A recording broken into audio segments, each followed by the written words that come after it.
Jedi Johnson narrates the way, and the ever-steady Styx boy shall ride away your brain. Bad to the bone, bruise the furnace, pick up for days on days, and the great October slow-mo feds have bad writing to slay. We are all damage of damage. We are all damage of damage. We are all damage. The qualified, we are prepared. And hello and welcome to another brand new episode of The Qualified. I'm Jedi Johnson 22. I'm back, joined as always by the great Dom Tober, the Ballbuster, Brucifer. Oh, me? Always steady Styx boy. How you doing? You like that? The always steady Styx boy 73 and the architect. Like that, the Ballbuster. What's going on, fellas? Yeah. The architect has shitty internet tonight. That's all I know. Thank you, Tyson. Man. Well, I heard y'all had a pretty good show last week. We did. Oh, We did. It was fun. We had Mark We on. missed you. We definitely missed you. Long conversation. The good thing he said he'd like to come back on the 20th towards the end of the Kickstarter. So we'll have him again. Yeah, see if I'm available. You know, and that was probably the best Mark Spears interview that has been done so far, if I say so myself. It was a fun time. I had a good time. I think Mark had a good time. I think he did. Dom didn't chase him away, so it's a good thing. I mean, listen, literally. all I know is he's on the same page as I am, so that's all that's great. Yeah. That's kind of scary, actually. I know. It's really scary.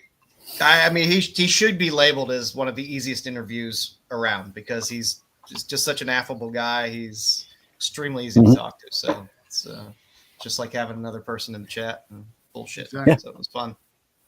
Yeah. Well, let's before we say hello to the chat, let's go through the qualified what the F Guinness. Now I want to play Scrabble. I changed the title page because I heard this segment was a little close to something they do on another show. So obviously maybe they haven't watched it in a while, but so I did change it up a little bit so as to avoid any confusion. This is where we talk about world records, and when the occasion calls for it, we tell Canada to suck it. So. Wow. Listen, from her. Kingdom of Nerds does not condone such actions, Mama Bear. Do not. I'm sorry, Mama Bear. Mama Bear knows me. She knows where it comes from. All love. German man drinks liters of lemon juice and lime juice to reclaim the world record. A serial world record breaker, they have a name for it, from Germany reclaimed 2 of his former titles in a single day by drinking liters of lemon juice and lime juice. Andre Kolf, 30 years old, had previously held the records. And then those records were broken by this guy that we all know and love, David Rush. I believe he's from Spain, I think. And then said, F that, I want my lemon juice drinking record back. So he broke it, drinking both in less than 14 seconds. Damn, I can tell you this, makes his parents proud. When I grow up, I want to break the Guinness Book of World Records of drinking lemon juice. I don't know, Don. You sound pretty sour. He said his teeth hurt for that went away. Why wouldn't you go for like fresh squeezed lemon juice and lime juice instead of that horrible bottled shit, which I'm sure is even harder to get down. That's for true athletes, I guess. It's like or planning or TOEFL. How do you prepare for that? What do you sit there? You play a Rocky theme song. If you could swallow lemon, watches a few Scheisse films and exactly. Cracking eggs, he's cracking lemons in his milk. I don't know if we're going to see anything from Canada this week. Canada took the week off, I think, but Boxing Day's coming up. We'll give them credit. But yeah, this David Rush, by the way, he almost made the list this week for throwing pins and popping the most balloons in like 30 seconds or some bullshit. He did it on Spain's Got Talent, apparently. If you want to see it, Google it, I guess. And you should see the judges. When he's doing it, the judges are looking at him like, what the fuck, dude? I mean, you can tell the judges were like, they were like, really? They were not having it. Listen, but I did get the record, so congratulations. Well, listen, you may have the record, but the funniest popping balloons has to go to a little girl that threw a dart and hit a guy in the forehead with the dart, and she won a prize. It was like an amusement thing. She hit the dart. You saw that video? And she, hard as the guy was walking, hit her right in the head. What kind of videos are you watching? No, I'm just saying that she didn't pop the balloon. No, she popped the guy's freaking forehead. Oh, jeez. Did the head deflate? Give trophies for anything. Oh, his freaking head was bleeding. He had a gush of blood coming out. She hit the fucking right. That's deflating, I guess. That's a carny. That's just a flesh wound. Oh man. So a man in Saudi Arabia has the world's largest Walking Dead collection, as per Guinness World Records. Wow. He has over 3,000 pieces of memorabilia, related comic books, etc., etc. I'm going to butcher this, but he's a resident of Dammam. His name is Rashid Alian. Anyway, transformed his home into a Walking Dead museum featuring toys, books, games, statues, art, etc. And he says Walking Dead is the best franchise out there. So I guess he's still living in 2015. But where the hell is Dammam? What the hell is that? I don't know. Dammam. Never heard of it. I believe Let's take a look. Gotta be by your dad? I mean, Dam? But I thought, we'll give him his credit. Over 3,000. I'm still waiting for Styx to submit his Mudman collection to Guinness to see. I can't imagine anyone where that falls. More than me, but I don't know. All right, Philadelphia couple, go USA. USA. Fuck it, Canada. Philadelphia couple becomes the world's oldest newlyweds. A 100-year-old man and a 102-year-old woman, so a bit of a cradle robber there, met at a senior living home in Philadelphia. They fell in love, got married, and so combined, their ages are 202, which is the record. So I guess most 100-year-old men are dating like 60-year-olds or depending on how much money you got, maybe younger. I don't know. So but this is the record for 202 combined ages. They both had previously had 60-year marriages to their first spouses, and then found love again at 100 years old. So how adorable is that? I don't know. What is she doing? Sucking his arm? Oh my God! Stop! And for those wondering where Dammam was, it is actually on the Persian Gulf. It is on the coast. Right near Bahrain. Oh my God! Gum job. Oh, sorry. Did I say that? Yes, you did. You said that very loud and clear. Where did you say it was next to, Joe? It's right on the Persian Gulf, right like literally miles from Bahrain and Qatar. Qatar. So we wish these two a long and happy marriage. Where'd you find this at? Come on. I have places that I go. I do not want to know the sites you go to, sir. Goes to training.com. Oh my God. I think Jedi's computer's a national security risk right now. Blue Chew.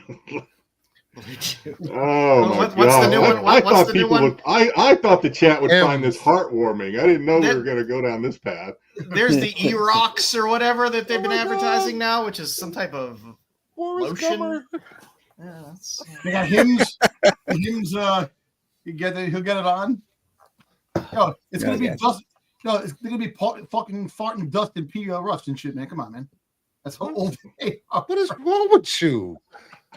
That's elder abuse. Stop. That's an elder abuse. They've seen their days, man. Come on. Styx is on the panel. You shouldn't talk about that stuff. Oh, okay, I'm sorry, Styx, man. I'm sorry. I forgot that you're 109 years old. Little sister. Styx's little sister we're talking about here.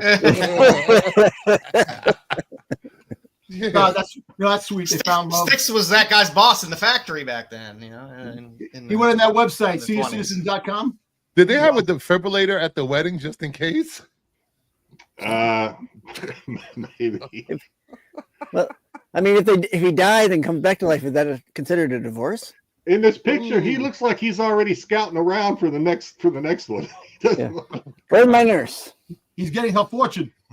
Hello, nurse. She thinks that he's gonna get his fortune, but he has another thing. She has another thing coming. That when she passes What away, are you rambling about?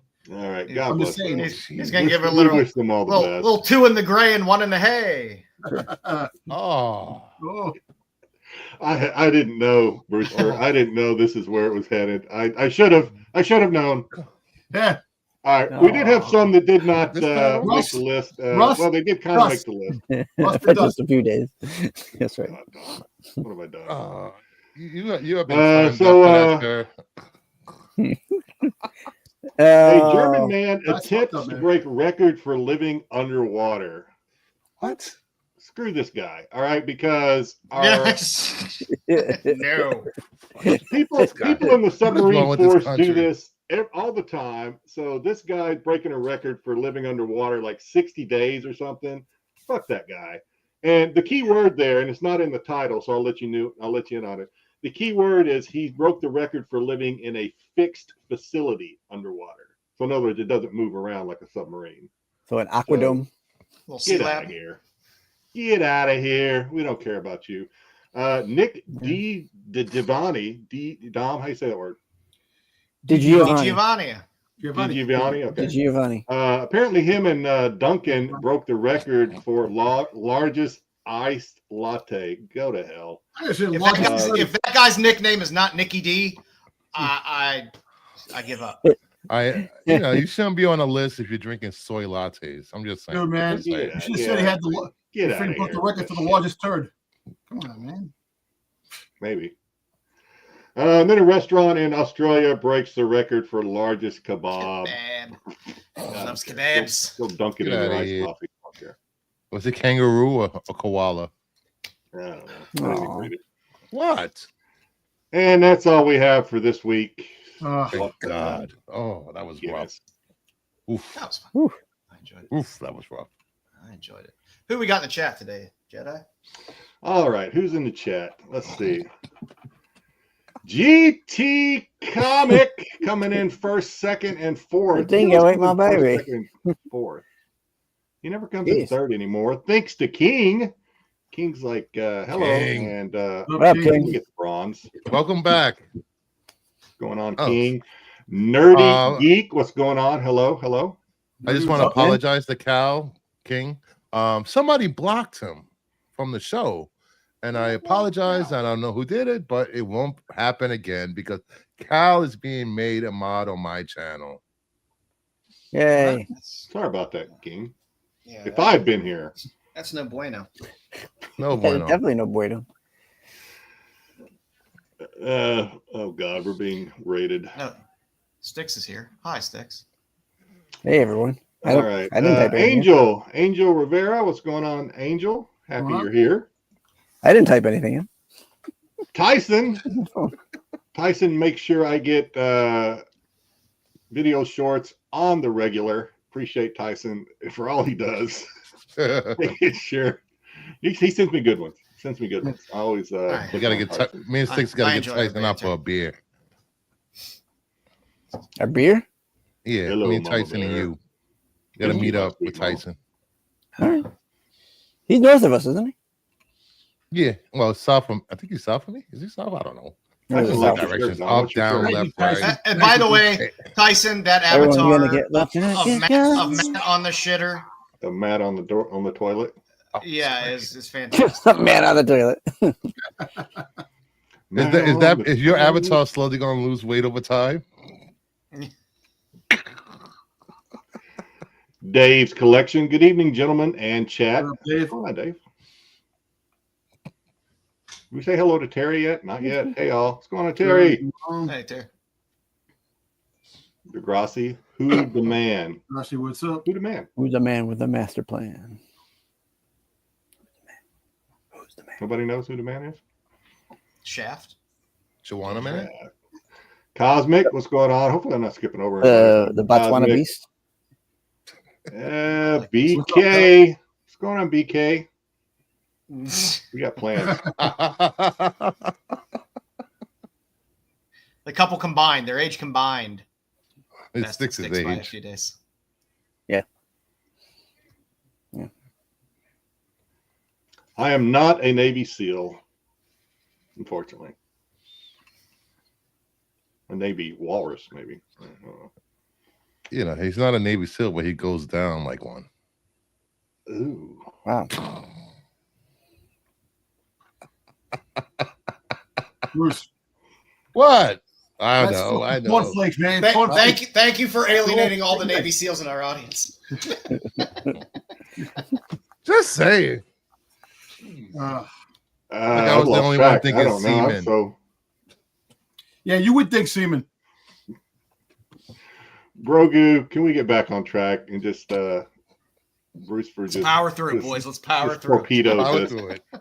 Just disgusting. And listen, I'm gonna buy Bruce a case of a monster drink. Sid. Because one of the ingredients in Monster Drink, semen. Is what? What? Monster Drink. There's semen in Monster Drink. Oh yeah, I get a paycheck every couple of months. Oh, I'll send you the link. God. So you're drinking a little bit of Jedi every time you drink a monster. The essence of Jedi. Dim ones. What's going on, Dim ones? Down on you? Question mark? What's he talking about? What's he talking about, Dom? Down on you, man. What up, Down?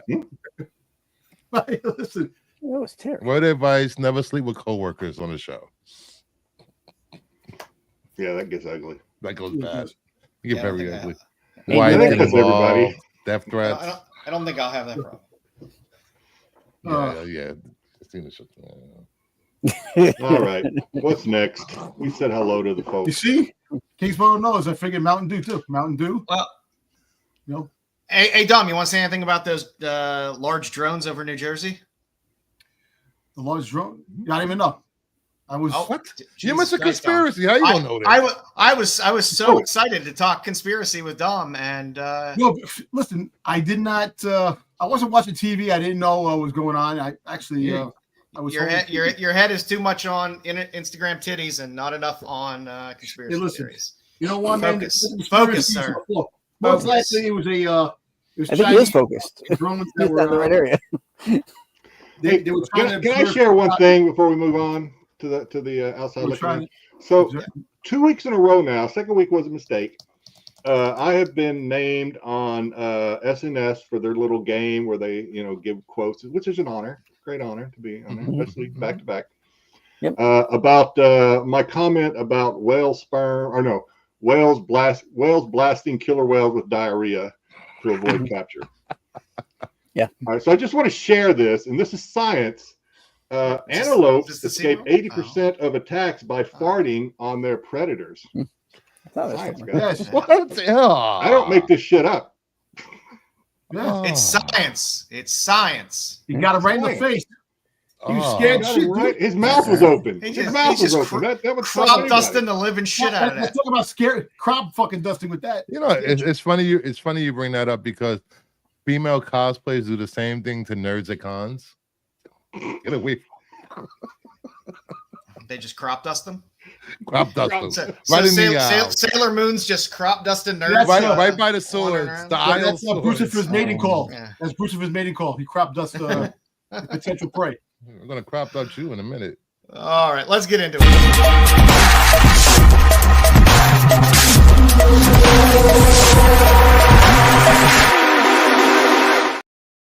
Caught me off guard there. I wasn't ready. Welcome back to the Outside Looking In. These are comics that were not hot enough to make Pete's CBSI Hot 10 list, the official top 10 list of CBSI. First book up on the list, we have The Thing. Number one, a couple of sales high of 10 to 20. There's a new Thing series, I believe, coming. Yep, there is. Fantastic Four's coming. There's a new. I think there's a new Thing series. Yeah, like Thing 2 in 1 or something like that. Comic. Oh, comic book. Oh, yeah, comic. Yeah, so it's animated. It's amazing. The Thing that Thing run was was a pretty long run, and the it's a book 2-in-1 Jedi, was right? also a long run. a long run. Thing was really Is this new popular back series in gonna the be animated? It ran for 30 issues. No, it's comic series. New comic series. Oh, comic New series. comics. My bad. Yeah. Comic series, yeah. Gotcha. It's Okay. they're talking about that new I don't series. read those. Right So. about it. No. The thing's not that popular for me to go read a Thing solo series. I'm sorry. This was the best series because this is when the Thing's head looked like the head of a cock. Well, it was Stan Lee, so Stan Lee was a perv. It's Just clobbering time. Let's just say he's circumcised. That's a first for this show. So if you're a Thing fan, there will be a new The Thing. show is like a box of chocolates. You never know which one you get. I guess if it was any other way, they'd call him the Squid. When he takes a shit, is it rocks? Pop rocks. How does he wipe his ass? He is Jewish. You're right. He is Jewish therapy. Yes, he is. He's rock That is hard. very fine. He's rock hard. But yeah, so like always, I mean, this is still a cheap series. You can still find this around dirt cheap, but There's actually some pretty good team ups that he had with Marvel characters. You know, Yeah. back in the day. Yeah, it was a lot of chance these- for them Yeah, to write one-off Yeah. stories. You know, Yeah. not bad. a lot of these little Bronze Age books heat up every now and then once something Yeah. related to it comes out. So Is he gonna fight the Hulk? That's a comic everybody wants, right? The first Thing versus Hulk comic. That's pretty cool. anything in Hulk cover. Well, I'll tell you yeah. what, you might get that in Secret Wars. You know, if it comes out, you know, you might get some because supposedly everybody's supposed to be in Secret Wars. So if you get a Hulk, anybody, Red Hulk or anybody, it could happen. What are you We'll talking see. about? I just heard gibberish over there. What? Secret I don't Wars. know. See, nobody wants to see the Thing in the Hulk. Stop. Yeah, I don't you want wanna- to see that. You want to see that? Come on, that's a comic classic right there. The Thing in the Hulk. I guess. It is. Yeah. I wouldn't mind Moving on. seeing him go through a few rounds. It'd be fun. Moving on from the Thing. King Rod. Yeah. Invincible 61 half dozen sales, selling between 35 and 60. CGC 9.8 sold for 130 to 160. They showed a poster for the next season of Invincible, which featured the Conquest. This is the Conquest first appearance, if I'm getting that correctly. Yeah, I believe so. So Okay. So, like always, they'll introduce the character in the animated series, and people go back to grab the comic. Should you buy just about any Invincible comic first print that you come across in the wild? I mean, like in like $5 and below, should you just snag those things because? I'm gonna find $5 and below. I think. Yeah, They- you find them some big cheap price in tags, good some of the condition. I don't know. I mean, if you like the series, yeah, why not? Or he But says yes. He's like, grab It's- them up. yeah, I mean, Yeah, you could. I would say you that- could, go ahead, Six. I was gonna say the earlier the issues, the better because the print run is shorter. Yeah, Yeah. it's like the Spawn books. Some of the books are not like Spawn, but they're Well, popular. the Spawn books. Yeah, the printing. I get you. I hear you. Spawn scarcity doesn't hit to like what issue 180, I think almost 200, just about 200. 190, 190, something like that. Yeah. Yeah, you know, the first 100 plus books are like You find them all 8 over. million copies everywhere. Kid number one is like 10 million copies. I am not starting with Dom Tyson. Dom is starting with me. What? What's starting? So, you know, if you pick them, Jedi's right. If you see them cheap in a while, pick them up because eventually they're going to do a live. They have to do a live action of Invincible. The one thing about Image Comics, they get reprinted the hell out of, man. So you'll have like 15, 20, 30 reprints of number one, you know, with all the other reprints that come out every year. Like, What are you talking about? I'm saying the Image. Image Comics. Not Image. No. No, Image Yeah, hardly well- rarely does. No, we're talking about This is Skybound, yesterday maybe. for 15. No, So if Spawn, there's still deals out there, I guess. you know, well, Oh, yeah. Skybound, okay, yeah. Well, Walking Dead has like 9 million. Ooh, freaking what numbers. is this, Degrassi? World's Kirkman second is most still only the successful world's plagiarist. second most successful plagiarist. Jeez. Yes. Wow. Wow. Coming in hot.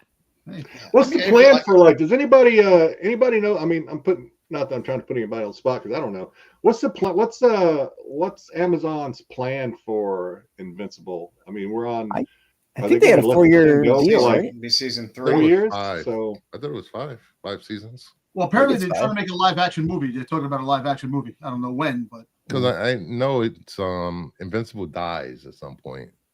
At And one somebody point, else takes over and then comes Saga's a disappointment. I don't know. Don't get me started. What is Saga even about? I stopped reading it when the author took the year and a half hiatus or however long she was gone. I think it was 2 years. It was a very long gap.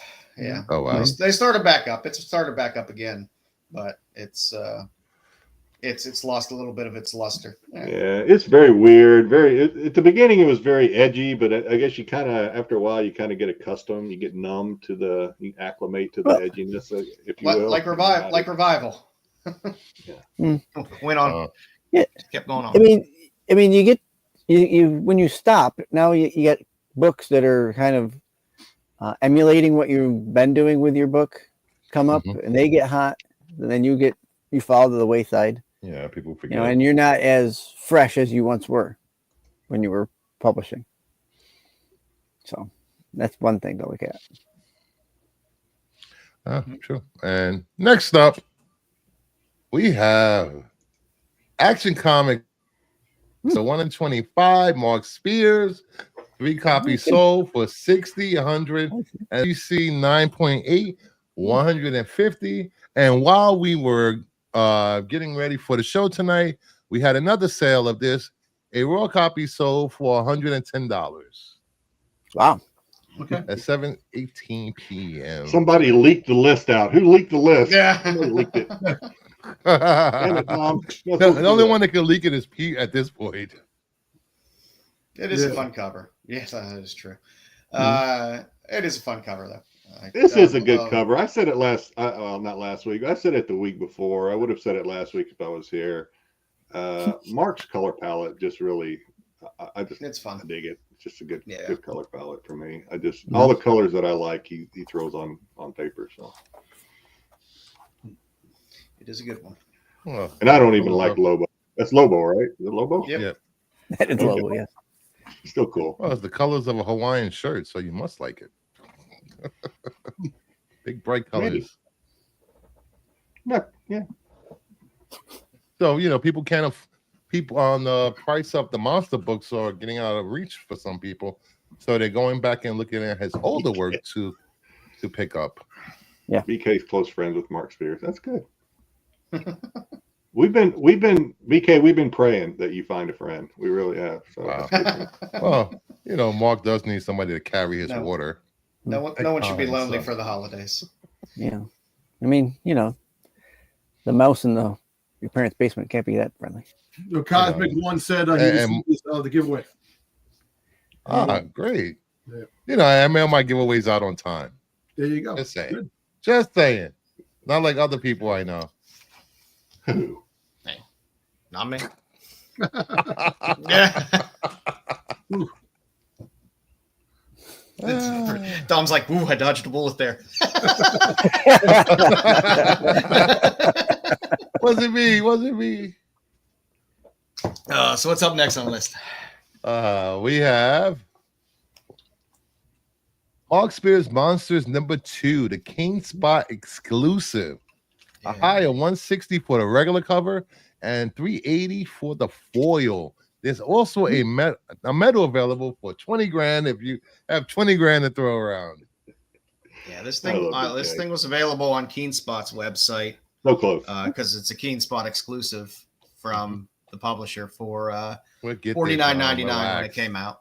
Just so you have some gauge there. So it was a $50 buy-in, but it's doing well. It's doing well. Can I tell my story while we're on talking about You have a story? Good. You have a story? I have a story. Brewster knows the story because I was telling him about it, and I don't want to. Can I?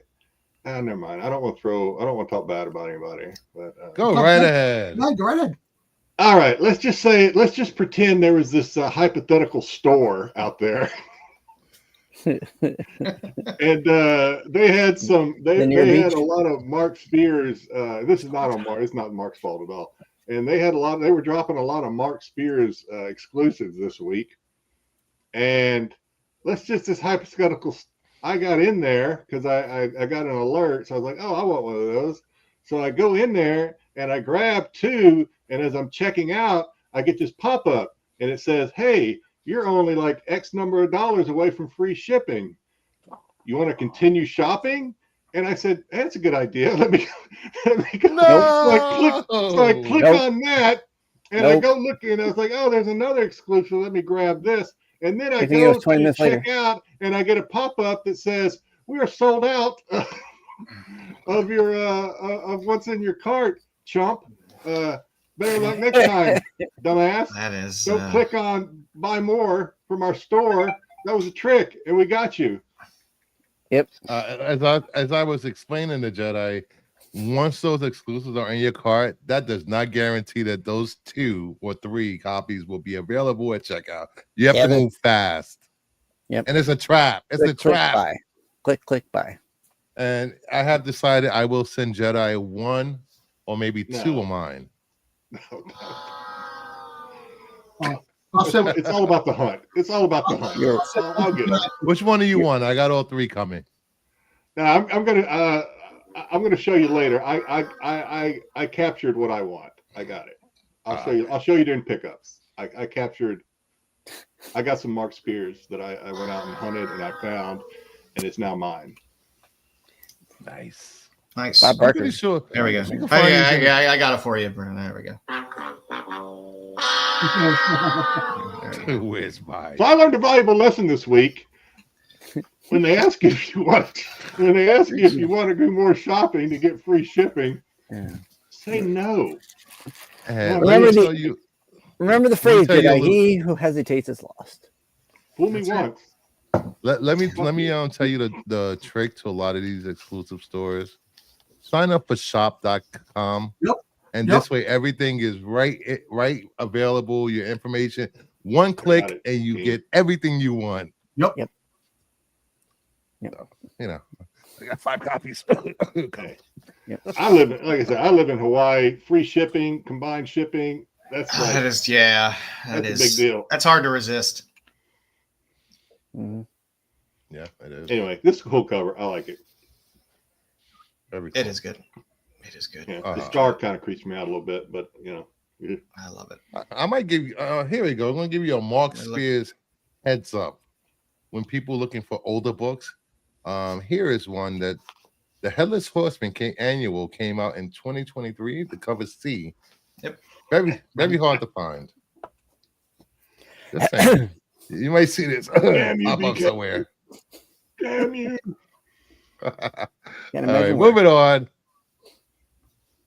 Absolute Batman #1, the Scotty Young exclusive, had 2 sales after auction for $85 and $120. A signed copy sold for $200. The buy-in for this was about $30 for the regular cover and $40 for the signed. I guess Batman completionists are now looking at Scotty Young covers.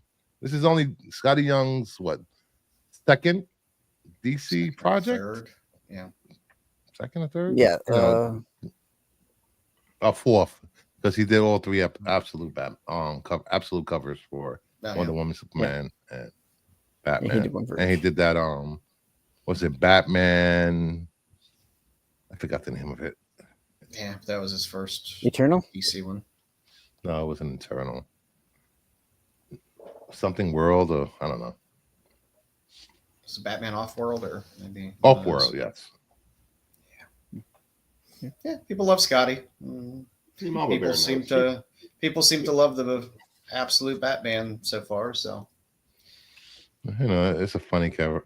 We got big boy Batman stuck, tangled in between lines. Hey, Christina, how are you? That's a good one. We'll see. That last Batman one, I mean, it didn't blow off the roof, but it still held some value to it. The last one he put out. Yep. Yeah, no, I think the Absolute Batman, the regular cover, is back on the top 10 list again this week. It's just selling hand over fist. The third printing of Absolute Batman 1, the Akira cover, actually got pushed back to now January now because there was a problem with the book. The third printing? The third printing, yeah. Oh, the black and white. The black and white one. The black and white one. Well, I have 2 of the regular ones at CGC. You have to upgrade my books. They're probably gonna throw foil on it. Hey, leave the foil on. No foil on my Batman. You want foil on it? Just get a block of Reynolds wrap, buddy. Still one of my favorite. One of my favorite.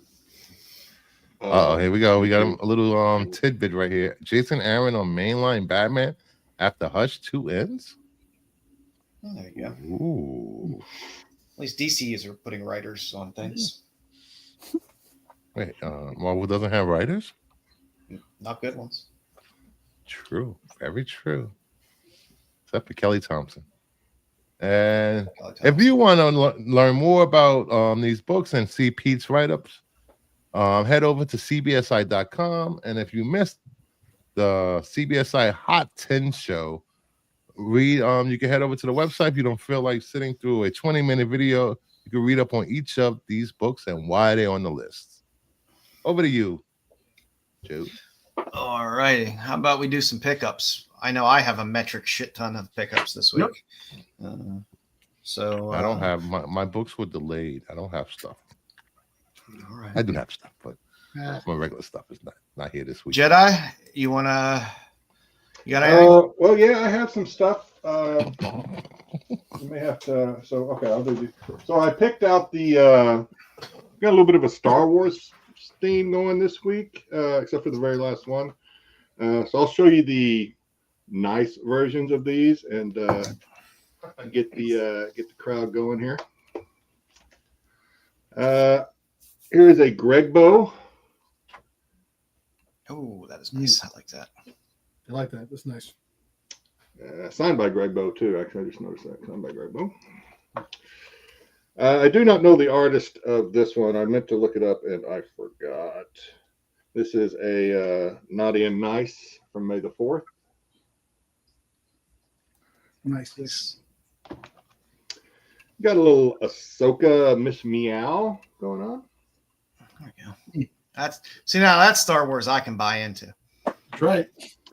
And then we have another Greg Bow, signed by Greg Bow of Bo-Katan. These are all the nice covers. There are some not so nice copies of these that I show them. Well, if they're not nice, why'd you buy them? Spicy. Nice. Oh, spicy. Oh, spicy. And this, I've had this one, but I never had the opportunity to show it. It's just been stuck in the pile over there, and I finally pulled it out. This is a metal cover of Vader and Ghost Rider. It's one of my favorites. Oh. Yeah, well, that's fun. Like that. Nice. That's a neat mashup. Yeah. And then I got some graded stuff. I got some Jamie Tyndall, Star Wars. Nice. Leia on the speeder. Signed by Jamie Tyndall. Tyndall's always fun. Another, whoops, take this out of plastic. Another Jamie Tyndall Maul, Miss like that. Darth Mary. Darth Mary. Well, it should be freaking Darth Talon. You know, if she had the Twilight, that should be the cover, but they made it Darth Maul female. We have a Zerdy, signed Zerdy. I don't think I think this one's kind of hard to get now. It is signed by Zerdy and Ali Garza. I think I can get away with this one because nothing is actually showing. Oh yeah, that's nice. Right. Yeah, I like that nipple action. We're allowed to see him. Can I touch your dark side? Oh my. Oh my! Rule going on there. Listen, I'll tell you what. If you in Star Wars, the Twilight for the girls to be with in Star Wars. And then, like I said, don't get space groupies about Mark Spears because I went out and I had to have this. I talked the guy. I made the guy an offer that I felt like I could live with, and I got Mark Spears signed Vampirella. Oh, nice.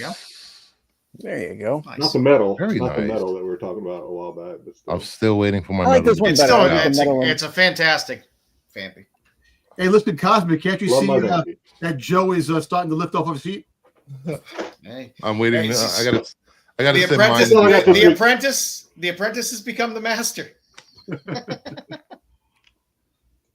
All right. I gotta get more of these yellow bags. I just found them on eBay. Let's see. I got a bunch We're of looking at stuff Craigslist. here. It's not overly spicy because our spotlight tonight is pretty spicy because we're talking about a lot of Kickstarters. But let's see. You got that nice Madam Frankenstein. I got that one. I like that series. Yeah, it's You allowed to have stuff, mature stuff? Six? little Darwin Cook. I'm old enough. Jersey Gods. Okay. Yeah, you are. I do love this Mockingbird ratio. It's a great cover. Nice. Little rags. She's toting. Yeah. Little nice exclusive. Little Sabrina. That's a Scooby-Doo homage. Little Dan Parent. Everybody loves a little cherry Pop Tart. Yep. I like the last one. That Scooby-Doo homage. Not big damn Little parent. Hughes. Ooh. Little Hughes. Thanks, Cosmic. Let's see. Veronica in Paris. Ooh la la. And of course, I always get all my hard case crime books because they're fantastic. And then, of course, there's the fun ones I can't show you. There's this little open order speeders stuff that I got. Or Jedi. Finally came in. Mm-hmm. I still think this is such a pretty cover. That is just a great cover. That's a great cover. Yeah, it is a good one. What else we got? Here's the A cover for you. Nice. Make sure all my books don't fall over. Goddamn place. A little Sowie. Sowie. Hello, Sowie. Sweet, sweet. Now this finally came. Tales from the Tales of the cover Bizarre. that everyone's fighting over as to whether it's AI or not because nobody knows anything about the artist. don't care. Yeah, I did pick it up because it's a fun cover. It's Jeff. Yeah. There you go. I pick up all the It's Jeff books. They always seem to do pretty decent. Speaking of Marvel, I think Styx needs to get on Marvel Rivals with me. Little Francavilla, I Seance in the Asylum. I just Is that like mobile? the covers. Not liking that one, Joe. No, it's PS5, PS4, computer. They're Amaranth, that free? little lyrics. I'll get A it. little Lotte. I had to pick up a bunch of I love Amare that book. because I'm a big Those fan of Amari covers are Amare. great. A little second print of Daisy Chain. Don't ask what daisy chain means. Not what you're thinking of. I know what it means. Listen, I watched huge Twilight of the Gods detectives. yesterday. I know what daisy I'll ask chain is. my sons. You're watching it on the wrong channel. So. Of course, I got all my Heat Seekers. Yeah, Oh, it's not. all the fun covers for Heat Seeker. Always some winners, and then of course the ones I can't show you. And a little spot foil. Nice. This was a great Gotcha Man cover. For Yeah, Mhm. I like that. June. June. A little Hogzilla. Can't go wrong with Hogzilla. I gotta get that. I saw that today. It's just a great cover. Yeah. Yeah, I gotta get that. Just a little Reek, a little Dark Tempest. I just like not a huge Captain Marvel fan, but I do like the cover. Of course, a little more Darwin Cook because I can Nice. never have enough Good Darwin Max. Cook.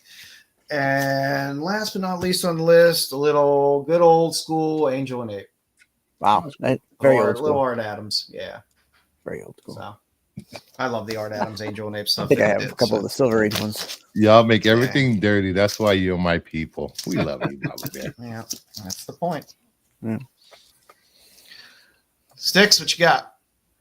I can show off a couple things here. Mudman. You guys showed yours off on IGs, but I thought I'd save it for the channel. Hey, let's be careful what you're showing off there, Styx. So just like Hands everyone, off. Still the We got that bag. little Jeez. Mark Spears box. Nice little 125. 125.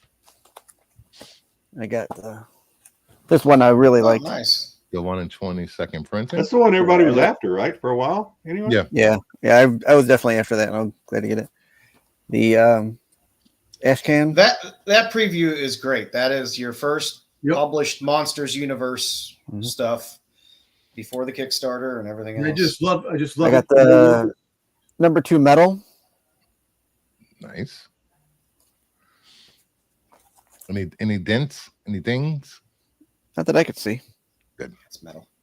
Not that I could see. And then, of course, the Keen Spot exclusive there. Special price there. And then, not so much a pickup, but searching through my boxes, and Dom might like this one. No, not boxes, not boxes. Oh, I do say boxers. No. Yeah, no. So this is Styx doesn't wear boxers. This is an. Styx is a tiny whitey guy all day, all day, every day. Guy. I can see he lived in Brazil for 100 years, so he's wearing Fucking skids and all. Does your wife still go to Walmart and buy a 6-pack of Fruit Balloons? They're 12 now. Okay. Styx's favorite movie is Commando. Oh God. Okay, so this is from OLI Comics. This is a nice wrestling book, and it's signed by Christopher Daniels and Nick Kazarian. Oh shit! Who that? Nice. They were at the time they were TNA wrestlers. Yeah. Yep. Thank you, That's cool, man. I like it. I assume they were wrestlers. Though. Thank you, Christina. Yeah. I took a shot. There you go. And that's what you got, Styx? That's what I got. Dom, you're in driver's seat. What you got? All right, so I got a couple of books that just came in today. So Nice. I got the Dom's buying books. Monsters Star Wars homage cover. Nice. Nice. You wanted that? I wanted this one. I got it. The Yeah, limited it's a good 500. The Scott Campbell. Is that the foil? No, it's a regular. No. It's the limited Well, that's 500 copies. So also, I put it on IG, but I'll show it here too. Listen, Mark, if you're watching, thank you again, man. You went far beyond. He's more than generous. Exactly. Absolutely. We all appreciate it. Thank you. So, Yeah, Mark. Mark sent me this. So I got the foil cover of the Star Wars. Nice. And then that's a $150 book right now. And I got this too, the 125. 1 in 25. Yeah, I think Mark knew I kind of liked the Slayer when I mentioned it. Mhm. Yeah, because Dom slays women at every chance he gets. That's it. Well, Merry Christmas, Mark Spears. This is really good. I like that. Get to the white, his woman's gonna slay him. Then I got the same thing, the Ash Can First Look. This is pretty cool. I like the just for some reason the books with no words, just pictures. I like it. Dom doesn't have to read. I know. It saves me trouble. Yeah, I also do have the metal cover too. Most Spears. The Spawn homage.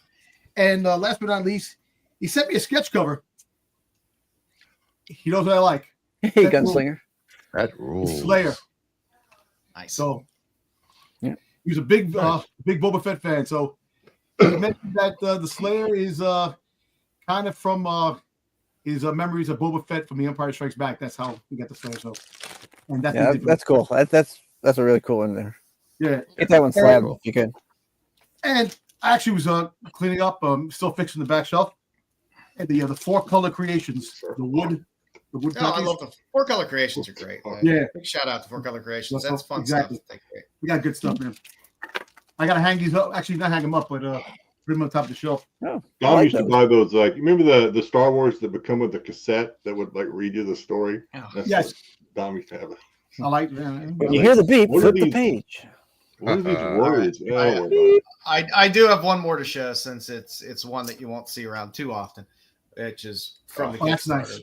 I like that. Brides. The brides. That's nice. Isn't there another bride issue? There's another one, right? With the 3 brides. It's like The white there's cover. There's 3 brides with Dracula that'll be coming out for issue number 3. Yeah. But yeah, that one's from the Kickstarter, so I don't know if you'll see that cover again. But I was very happy to have that one in my collection because I love the brides. All right, kids. Let's. Oh, I got some pickups. Oh, you said you didn't have anything, Bruce. I'm Bruce. Come on. Hey, Bruce, he's got it. All right. I finally got my DCU 10-pack off of Macari. I got it for $25, and it has some really cool stuff in it. Detective 686, DCU. You know what? 710. Dusting part. Yeah. Probably any my of those favorite. ones that you needed? Thanks for being a member. Needed a higher grade. Yes. Were they all doubles? Power Shazam. Thank you very much, Cosmic. $4.99 super chat. Thank you very much. We the qualified is the good on their word. They are gentlemen, scholars, appreciate the years of knowledge and fun. Be good to each other. That's it. Thank you, Cosmic One. Superboy 16. 101. It's a hardcover to find. And high grade. I mean, a little Green Lantern 63. Batman 519. All right, Bruce, how many more you need now? It's It's all only right, Cal. 24, 25. Dude, We can talk for the first 5 minutes because it's all DCU stuff. Every time you buy new books. Robin 17. This is hard to find in How high many, grade. how many were in this I have pack? this one like a 9.2, I guess. You guess. Another- You don't remember? Another copy of this. Animaniacs number 2. Flash 102. I had this in an 8.5, which sucks. So hopefully this comes back 9.6 or higher. Then I finally got my TFAR shipment in. Things from another world. Avengers Assemble. Number 3. This is some crappy wavy paper. Marvel sucks. Wonder Woman. All in number 2. These are third printings, I guess. So Absolute Batman number 1. Third printing. The Noir Wonder Woman foil. Nice. Yard's Revenge. Yeah. Third printing. Foil. Absolute Wonder Woman number 2. Albuquerque. New Mexico. Albuquerque. Is that where Bugs Bunny wants to go? Yes. Yes. Scarlet Witch, what's that, 7? Foil. I don't know. Yep, you gotta get. And they finally There's no reason not to get first appearances. Yep. And they TFAR finally sent me my metal foil, my metal of Monsters 2. It's metal. And with all the Mighty Mouse stuff, I was able to find a color splash Mighty Mouse number 1 from Alex Ross. Nice. Like that. Here I come to save the day. And that is on his way. Hey, King's Portal. The dusting part sucks, man, because living in a New York City apartment, the dust does get crazy, and I have to dust a lot. I'll be honest with you, it's bad. It's bad because it's just the way things are. Trees, got the trees here, and all the stuff, and just really nuts. Thank you. If you're enjoying the stream, you're not enjoying the stream, give us a thumbs up, a like, recommend to your friends, comment on the rewind. Yeah, why not? All right. Yeah. Now we can get into the show. For Comic Now later this week. Let's see what we got. Make sure you write these down, guys. Ooh, he's been spot on. That Fangers. For this week, Crew Universe 5. I love the Smallwood, just the cover A. All of this Oni Press bringing back EC. And I got yelled at for not having that on my list. Yeah, it's a great cover. I'm sorry. It's a great comic cover. Will it be worth money down the line? Yeah, probably not. But it's a great it's a great book. I buy the art books for art and story first, and spec value second. I did like the Dread the Halls, the Marguerite Sauvage It's variant. true. Like I said, it's hard. It's hard to deal with the dusting. I try to do the best I can. It really is. That's all I can say. And air. What's up, Ric Flair? Fangers was a Kickstarter that fulfilled this week. So this EOM cover, and I know how much Jedi likes EOM as well. So I just know there's probably a dirty there's a dirty version of this. There's got to be, right? You bet there is. You bet there is. He likes doing the dirty stuff. Yep. I want that book. I want that book. Yeah, it's a sweet cover.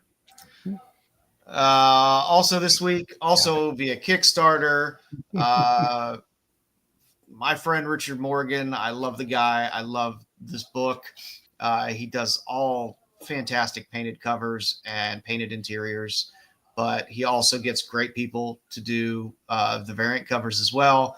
And in Bam and Glam 9, he has Suspiria. I just want to say this, Suspiria Belchers, congrats on beating cancer. Yes, cancer congratulations. Yes. So hopefully we'll be seeing more of her on the streams and more of her work, because it is awesome. You'll be seeing a little bit more in a slide or so. Also, new series, Long Cold Winter. I'm a big fan of Stefano Cardacelli's work. His art is unique and fantastic. So I pick up anything that he does, just because any series he's done so far has been interesting reads and really, really, really cool art. And up next, Juvenile cover 1. This is the black variant. The person that wrote and illustrated this, Jesus Aurelia, is a filmmaker. So it looks like an interesting story. There's the C covers are done by Maria Lovett, which are nice as well. But the story looks interesting. So this is a read recommendation as well, because the story looks interesting. Basically, something happens where my mom passed away from cancer too, so I can cancer is one of those. It hits everybody. It's hit my family. It's hit my best friend's family. It sucks. So.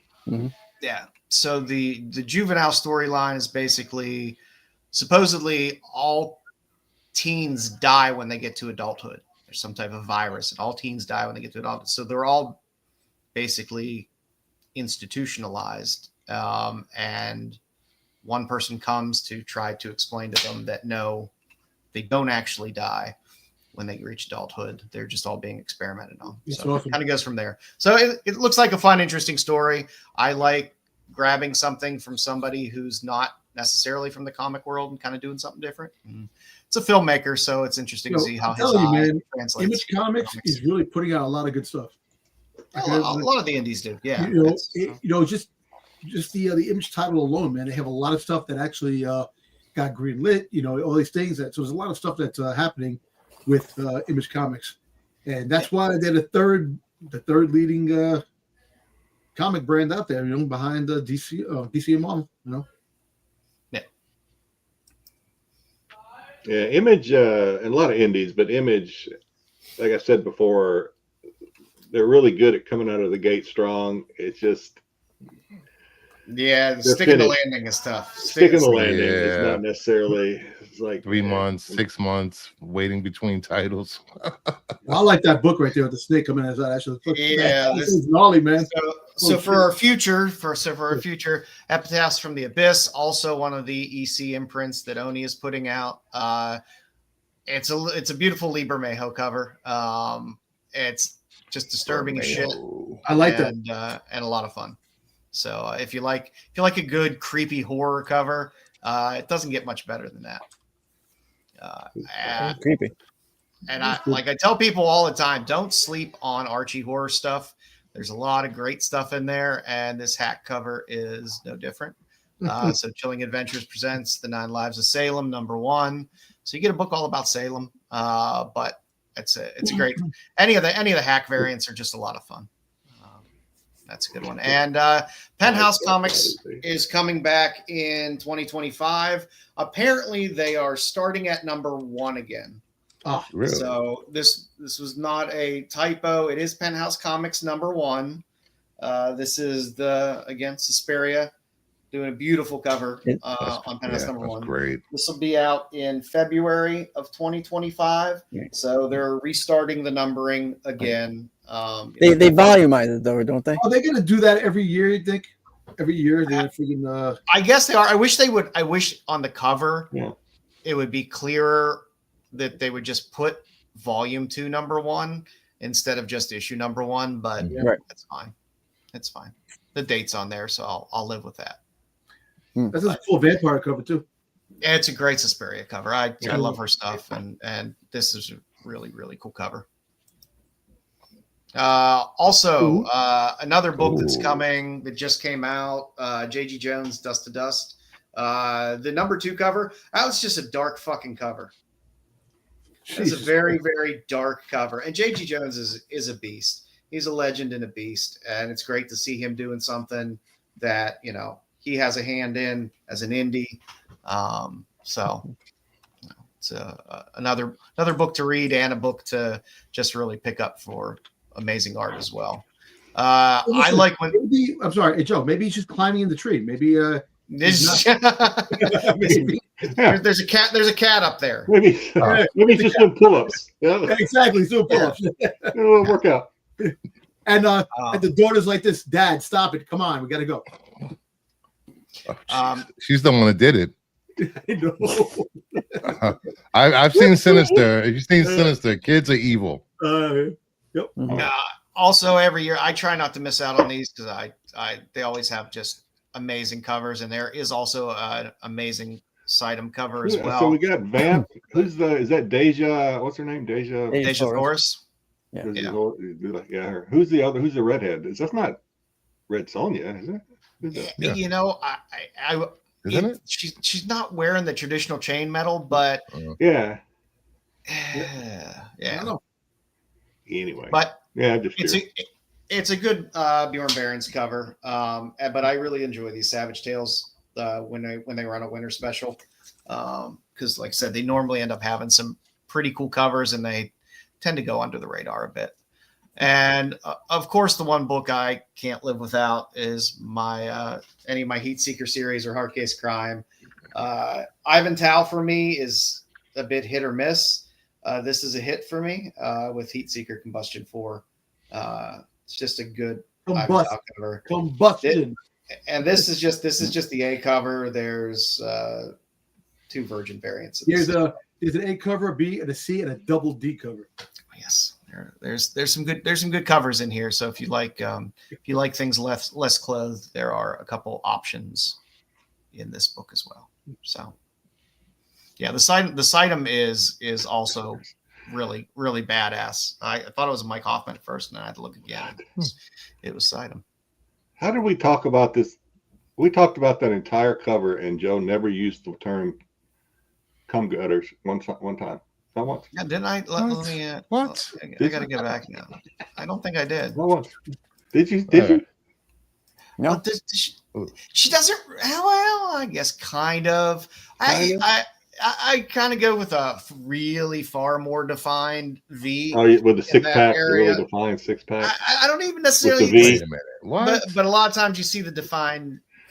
Come on, Bruce. You've heard him say that before. Don't act like I have no idea what he's talking about. Stop it. I keep an eye out for him, though. I definitely do. All right, Bruce, what you got for us? This week on Absolute Update 5 minutes, we are talking about last week's Absolute Wonder Woman number 2. This will be fun. First Jedi meeting got of his first dip in the toe. Steve Rogers and Wonder Woman. I'm going to talk about number 1 too, but okay. Well, you could talk about both of them if you want. I would like Jedi's take on it because Jedi is coming in. So are you gonna? Is this it? Just this one panel, or are we gonna go through it at all? This it? Well, I got 2 panels, but okay, it's only 2 panels. So, number one, Joe kind of told me what number one was about before I read it. And he's right. I mean, that was just pretty much it. Sorry. The art on number one didn't bother me because I don't really like criticize art too heavily. But I got to admit, the art number two, I didn't like it. I did not like the art number two. It was just, I don't know.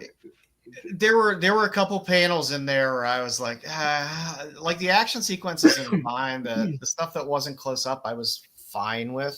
Some of the close ups, I was like, I don't know. I didn't notice it so much in number one, but I didn't. In number two, they drew Wonder Woman and her mother kind of Neanderthal. I can't say the word type. I mean, it was very funky the way they drew. I didn't dig it so much. Also, I mentioned this to Bruce first, so I'll bring it up now. When she was like using her rope, which is red or orange instead of yellow, and because it comes from hell or whatever, and she was talking about this thing like makes you face your sins and blah blah blah. Yeah. Ghost Rider much? I mean, really? I mean, can we steal from Ghost Rider any more blatantly than that? Yeah, and she's coming from hell, and anyway, I noticed that. I was like, this is something. It was like straight up out of Ghost Rider from the look of penance or whatever the hell Ghost Rider does. It's kind of like penance stare. Thing. Yeah, the penance stare. Yeah. Other than that, the only question I have is it was okay. Not too many words. Like Batman had like a fuck ton of words. So I like the fact there wasn't a whole lot of words in this one. So in all the comics, because I've only read Batman and now Wonder Woman. If you squeeze it too hard, the rope gets red. Are they all going to have this sword? Because doesn't Batman have one of those swords too? Or is this sword something? No, he has a stupid axe that comes out of his okay. bat chest thing symbol. Okay. I don't know. I mean, I'll keep reading this because Bruce is going to make us. So it's okay. I dig her. Yeah, I dig it. I just didn't like the art too much in the second one. It just seemed kind of off. I like the sparseness of it. I like you said, I don't like these books packed full of a ton of dialogue, and this one isn't packed full of a ton of dialogue, which no, not at all. I enjoy. Batman, like I said, of the three, Batman is my least favorite. This is my favorite, and Superman is falling kind of right in between there. I still gotta read number two for that. See where that goes. In other Wonder Woman comics, do they really go out of their way, which I'm fine with, by the way, in the way they're doing it here? Do they really go out of their way to make her look so much giant over regular men? It was more like, so. She is like towering over just about everybody in this. More so after what was that? After Crisis, her height really was on par with Superman and Batman. And it's more pronounced now. I found it entertaining her back when she was pretty much telling this general or whatever he is to go fuck himself. I found that pretty entertaining. I think everybody in the military. He was just like trying to tell her what to do. She's like, who the fuck are you? Who are you? Yeah. You know who I am? You need me, not the other way around. Yeah, exactly. It's definitely especially with that thing showing up. Yeah, I don't think it's a bad read at all. It's not no, it's not too bad at all. But we'll see. Like I said, they're building out their absolute universe, and they've done a good job of staggering the title. I like that they've staggered the titles enough that, and it's just too many words. BK, I got to break out the ruler and start going down. It's just. It is. It's hard, and it's a goddamn comic book. It's a visual medium. Tell your story in pictures. That's the point of a comic book. You shouldn't have to have a shit ton of words on a page for a comic book. That's what regular books are for. So, Red Robe, cussing out character, give her chocolate. Jedi is intimidated by tall women. I think they're about the same height, Jedi and Wonder Woman. He won't be intimidated. He'll be tied up. Jedi's and it seems we lost Dom. Yeah. Yeah, Dom left. We started talking about reading comics, and Dom left. He's like, Did you get a chance to read it, Styx? No, I did not. Oh, X-Men Cow is just fucking awful. Oof. I can't, you know, I can't do it. I like all the titles so far. Let's see where it goes in a year if I'm going to still read them. But of course, I'm going to still pick them up. Reading and picking up is two different things. Brewster, can you tell us before Friday afternoon what we're reading for next week? Superman 2. Absolute Superman 2 next week. Yes. I was like, are we reading anything? Bruce was like, or no. Joe's like, I think we're doing Wonder Woman 1 and 2. I was like, fuck. I was literally I don't know what I was doing when you text that. I figured 1 and 2 wasn't bad for this because again the dialogue is kind of sparse. Yeah, and you can kind of pop through them pretty fast. But oh, one last thing: are we going to? Because this is at some point these are all going to merge, right? Because she made a point of talking about we're going to need superheroes, right, to fight whatever this is. So all these titles are going to merge. Is that what we're? I believe I was told by little birdie, Degrassi, that some point next year the Absolute and the mainline DCU is going to cross over and going to be a big event. A big crossover event? Yeah, it's going to cross over. And some heroes will be left in the Absolute universe, and some Absolute characters will be left in the mainline DC universe until they're able to fix it. Are we going to find out why Apollo brought her to hell as a baby? Are we ever going to find that out? I'm hoping we get a little backstory on that yeah. at some point. It's interesting. To get rid of her, apparently. Yeah. Yeah. Well, I mean, he kind of said because the Amazons pissed him off, I guess. So I guess maybe that suffices. I don't know, but no, he could have just killed her. Yeah. Right. Donald's back. I laughed at Joe's internet, and my internet went out. Thank you. That happens. Just in time. It's funny. Pay your bill, this Dom. comic Pay your segment. bill. Dom's like, I'm back. Yep. Yeah. So I think that's it. And back to you, Joe. All right. Oh God. No. Sorry. There we go.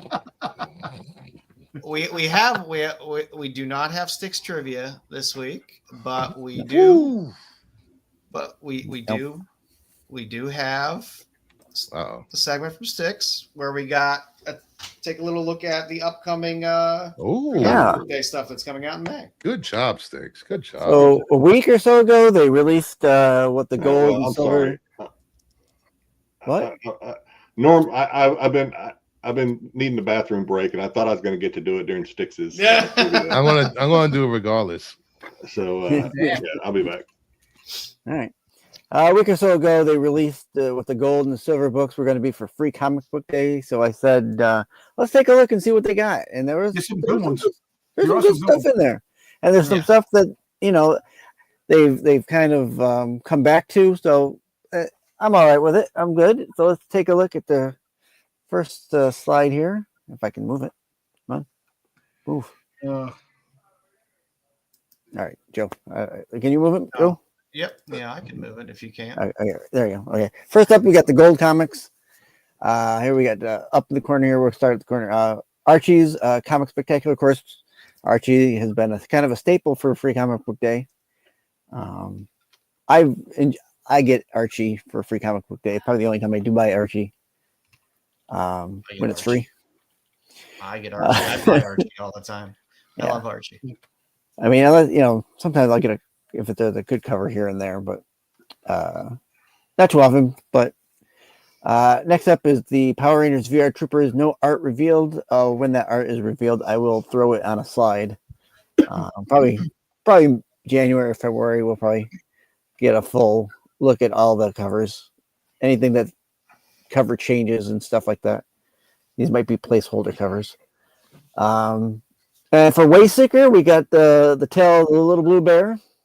Oh, he's back. Young Jedi Adventures.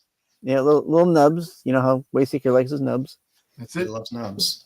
Just the tip. He loves big as nubs. Wayseeker. We call him just the tip. Just the tip. That better be your thumb. That book also has a backstory with Avatar: The Airbender. Ooh. So that'll be interesting. That's probably a book I'll pick up. Next, there you got that Thundercats Powerpuff Girls crossover. I want that. Of course you want that. Yeah, I do. It's a weird looking cover. If you look at it close up, it's a weird looking cover. Lino looks like a tweaker. It's almost that, Mum-Ra, like, what the hell's going on? Yeah, it's almost like Gigetti type art, like the Star Wars and for a little bit. The old homage cover of the original Thundercats. Yeah.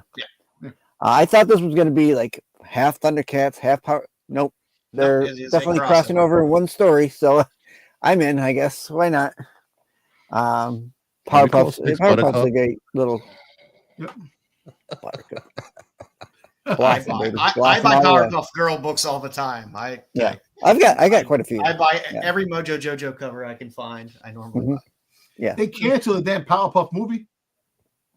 Yeah, but that might be for the that was it was a show. Yeah, it was a show. TV show. Well, Chloe Bennett was supposed to be in it, man. Yeah. And that's I don't want live action Powerpuff Girls. Yeah, I just don't. That's too. Dom, I'll send you a link to a Powerpuff Girls movie. I'll send you a link. Thank you. I appreciate it. Exactly. It'll be live action. Got two Z's in it. Got two Z's in it. We were talking about Scotty Young earlier. Of course, here comes I Hate Fairyland, a Scotty Young book. I mean, people who like. I think people still like this. I guess. Yeah, I mean the series is still going on. It never really caught fire. I mean, there was this is like the second or third series of the book. Okay. But for Scotty Young stuff, and he does a ton of the covers, and they're not like little one-off little character. They're full Scotty Young covers. If you're a Scotty Young fan, they're cheap.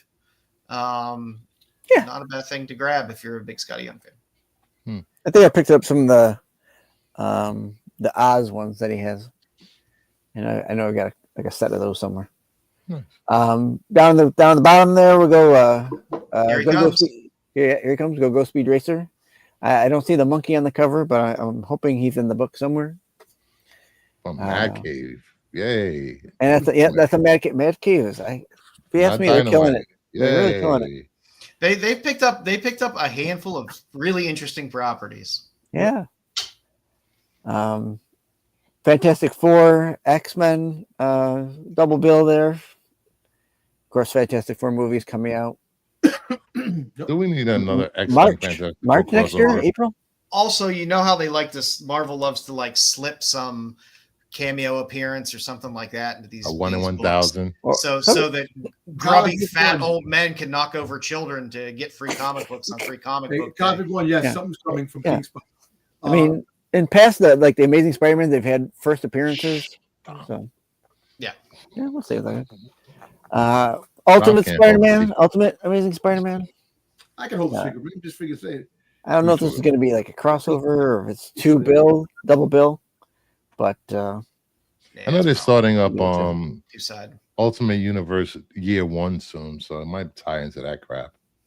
Isn't Spider-Man from the Ultimate Universe supposed to get into the regular universe because I think Spider-Man's supposed to die or something like that?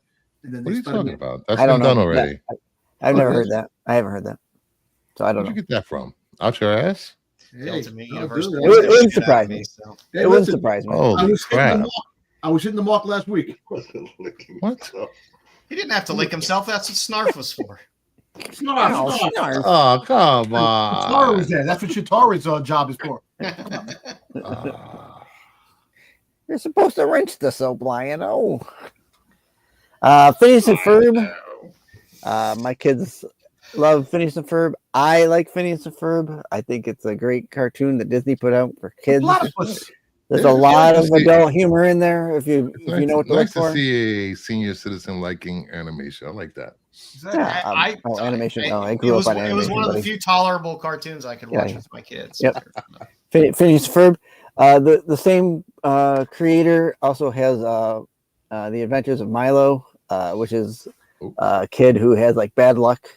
It's a really funny series if you watch it. It crosses over with Phineas and Ferb a little bit. So I like the Star Wars episode of Phineas and Ferb. That was fun. they also had a Marvel one too. Yeah. Dr. Seuss. Of course, you got the Grinch, you got the Cat in the Hat, and then we got looked like the Hoover Blue. I guess that is. We get to watch them modernize and destroy Dr. Seuss. I mean, why not? I mean, Dr. Seuss has been around for forever. If they can get kids to read it, by all means, change it up a little bit. But I'm glad to see more kids' books out this year, because that is what Free Comic Book Day is for. Exactly. It's it's for kids to pick up stuff. Yeah.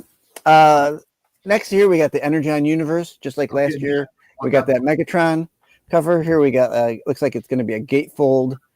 I'm guessing we're going to have a Transformer of some sort versus Clutch. That's Clutch there on the cover. Yep. I'm telling you, man, that series, man, the Energon Universe, that shit's freaking awesome shit, man.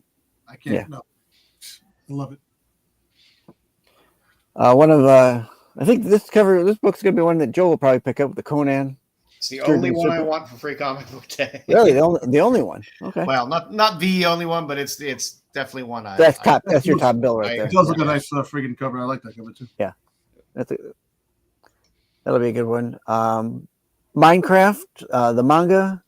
Minecraft also has a movie coming out starring Jack Black. I think that's slated for April. That book could be worth something if there's anything in it. You know what I'm saying? Worth what? Now, the thing is, before you move on, there's art in it. Do you think some of these books are going to have like a 1 in 100, like a 1 in? That's the thing, you know. Well, that's right. That's why I kind of asked Mark last week when we were talking about the Monsters book. He wasn't sure. A lot of the DC Marvels sometimes has 1 in 100, 1 in 25s. So I guess we'll see here. I like it.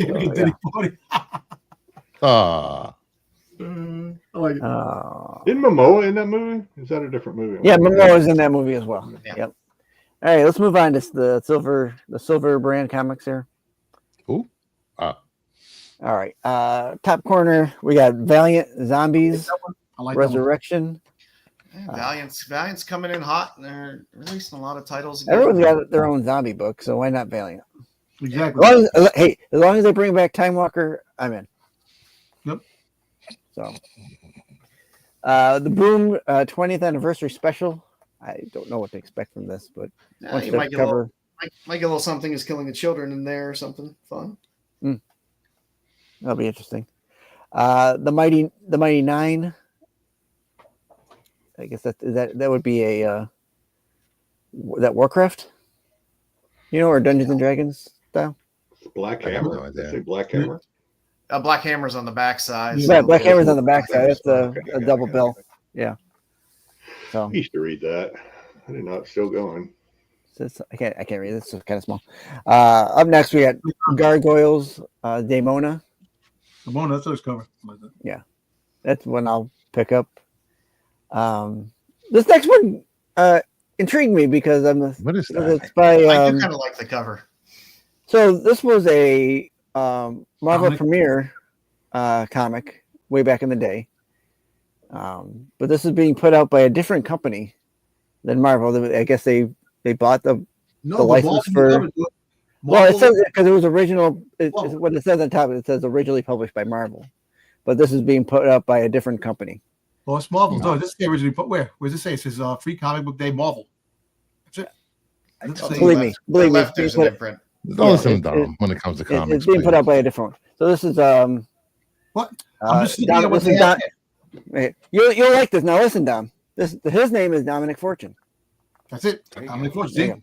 Come on, man. I think that's a book that you should pick up. It's no Vinny the Rod. No Vinny the Rod, but yeah. Interesting. And they must have bought the license to reprint it, which is interesting to me that Marvel's selling. Probably not going to use Dominic Fortune at any point, but I'll probably pick that up. Bad Kitty, a little kid's book. I've seen that movie. Not the movie you saw there. Okay. That's not your movie. He sent me the link for that one. The next book is going to be what I'm going to post is the hot book of Free Comic Book Day, and that's going to be this Godzilla. Yeah, Godzilla looks good. The new heroes. I think this is going to be universe. I think this is going to be the book that everyone's knocking down their 7-year-old kids for. Why? Godzilla's hot. He's got another movie coming out. Mm-hmm. Actually, he's got 2 movies coming out. Yep. One from Toho and one from New Line. And maybe a new animated series they're talking about, possibly. Huh. Plus, what do you call it coming back? The Apple TV series. There's so many great things on Tubi Monarch. Monarch will be coming back. I mean, I was going to bring this up later because there were some comments in the chat about the one you're coming up on, Monsters, Free Comic Book Day, will be the one to get. And I guess, I don't know. I think because these things are print to order, really. I mean, from are these silvers print to order as well? Or are they like more limited? The question. The Keen Spots? Gold tier versus just gold tier versus silver tier. Gold tier versus silver tier. I mean, because if they order, because Godzilla's hot, like you say, Monsters we all know is hot. So certain titles like have certain bundle sizes. So like the gold have like a 20 or 25 bundle, where the silver have like a 10 to 15 bundle. Are you limited on how many bundles you can buy? I don't think you're limited. I think the shop can buy as many as they want. Yeah. So can the bundle come in a trundle? Shops are going to buy the shit out of Godzilla and Monsters. There's going to be lots of them. Oh, not all shops are carrying. Listen, I'm not saying it's going to be short printed. I'm just saying it's going to be and the possibility hot of to get 1 in 100 that might be for one of these books. You don't know. Yeah. And if any information like that comes out, I will definitely. 100 talk. I didn't know there was one. Yeah. Were you with the bathroom probably still? Oh. I was dropping a deuce. Yeah. Nice. Okay. Good to know. All right. Next is there Find Your Dark Fear. I don't know anything about this. I don't know what that has to do there, but it's a horror book, so horror fans are gonna probably pick that up. So I'm assuming this is IDW's. It's IDW, but yeah. I'll check it out.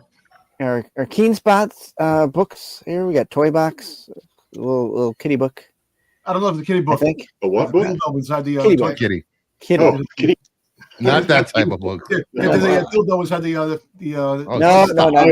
was a T instead of the K on there. Okay, my bad. Yeah. Right. Not the kitty book. And of course, you got your Monsters book. I like the fact that they put stereo on there, as we found out with our Ashcan. It was no words in it, so this one's going to have words in it. That's what I think it means by stereo. It's going to be words. This one, I believe, has a story in it that takes place right before the current series. Right. I think Monster and the Wolf is a throwback and a prequel. This takes place, I think, right before the Monsters series starts. Is this a fresh cover or is this a reprint of another cover? It's a reprint. It's a reprint. Okay. It was a Kickstarter cover, I believe. Yeah.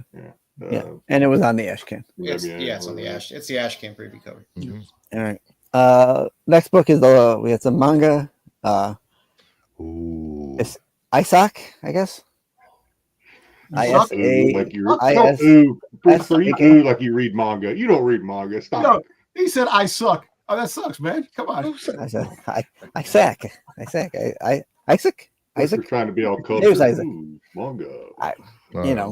Manga fans, rejoice because you're going to get a manga book this year. If it reads backwards to frontwards, I'm out. Congratulations, Sam. Right to left. I see there's some talk in the chat about Mark and his techniques and stuff like that. I would suggest you go back and watch last week's show where we asked Mark about the technique that he uses, and he explains it in a lot of detail. It's very similar to the technique that Jorn Barons uses. Yep. So. Up next, Mad Cave, once again, a new title here in the Phantom. I'm kind of excited about that as well. I like the Phantom title. Yes, BK. That's what he meant.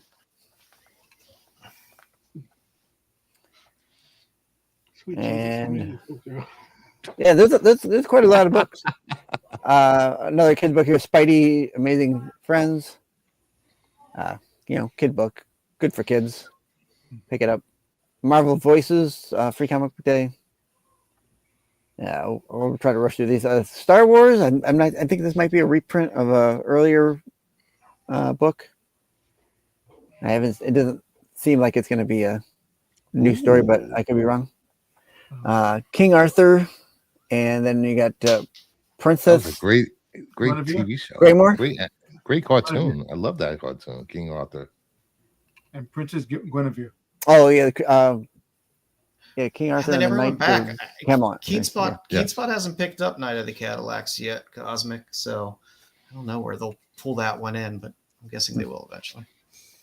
We got a Will Eisner biography. I think was it last year they did Jack Kirby? Was it last year they did Jack Kirby? Or 2 years ago? Yeah, I think so. Last year might have been somebody else. Blood Type. This is a vampire story. That's good. I like that. Yeah, that Eisner in there is one that a lot of people aren't going to be grabbing, but I definitely want to have a copy of that because Will Eisner is a goddamn legend. Yep. Here we got Flash Gordon.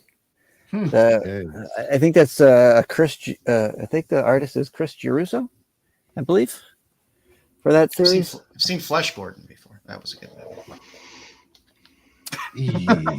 Yeah. Little different story. Can we go 5 minutes without being perfect? Nope. I don't think so. Man, we can't. Yeah. We got Hero Bear. Then we got their Creaky Acres. We got a couple of kid books. We got a best of. This is a reprint of 2000 AD with Judge Dredd. Mm-hmm. Judge Dredd. I'm excited about the 2000 AD is nice. Yeah, they've been talking about reviving Judge Dredd. I think maybe for a TV series. They're still putting out 2000 AD books, so 2000 AD still does come out. Here we have Snow Monkey, and then is that what they're calling it?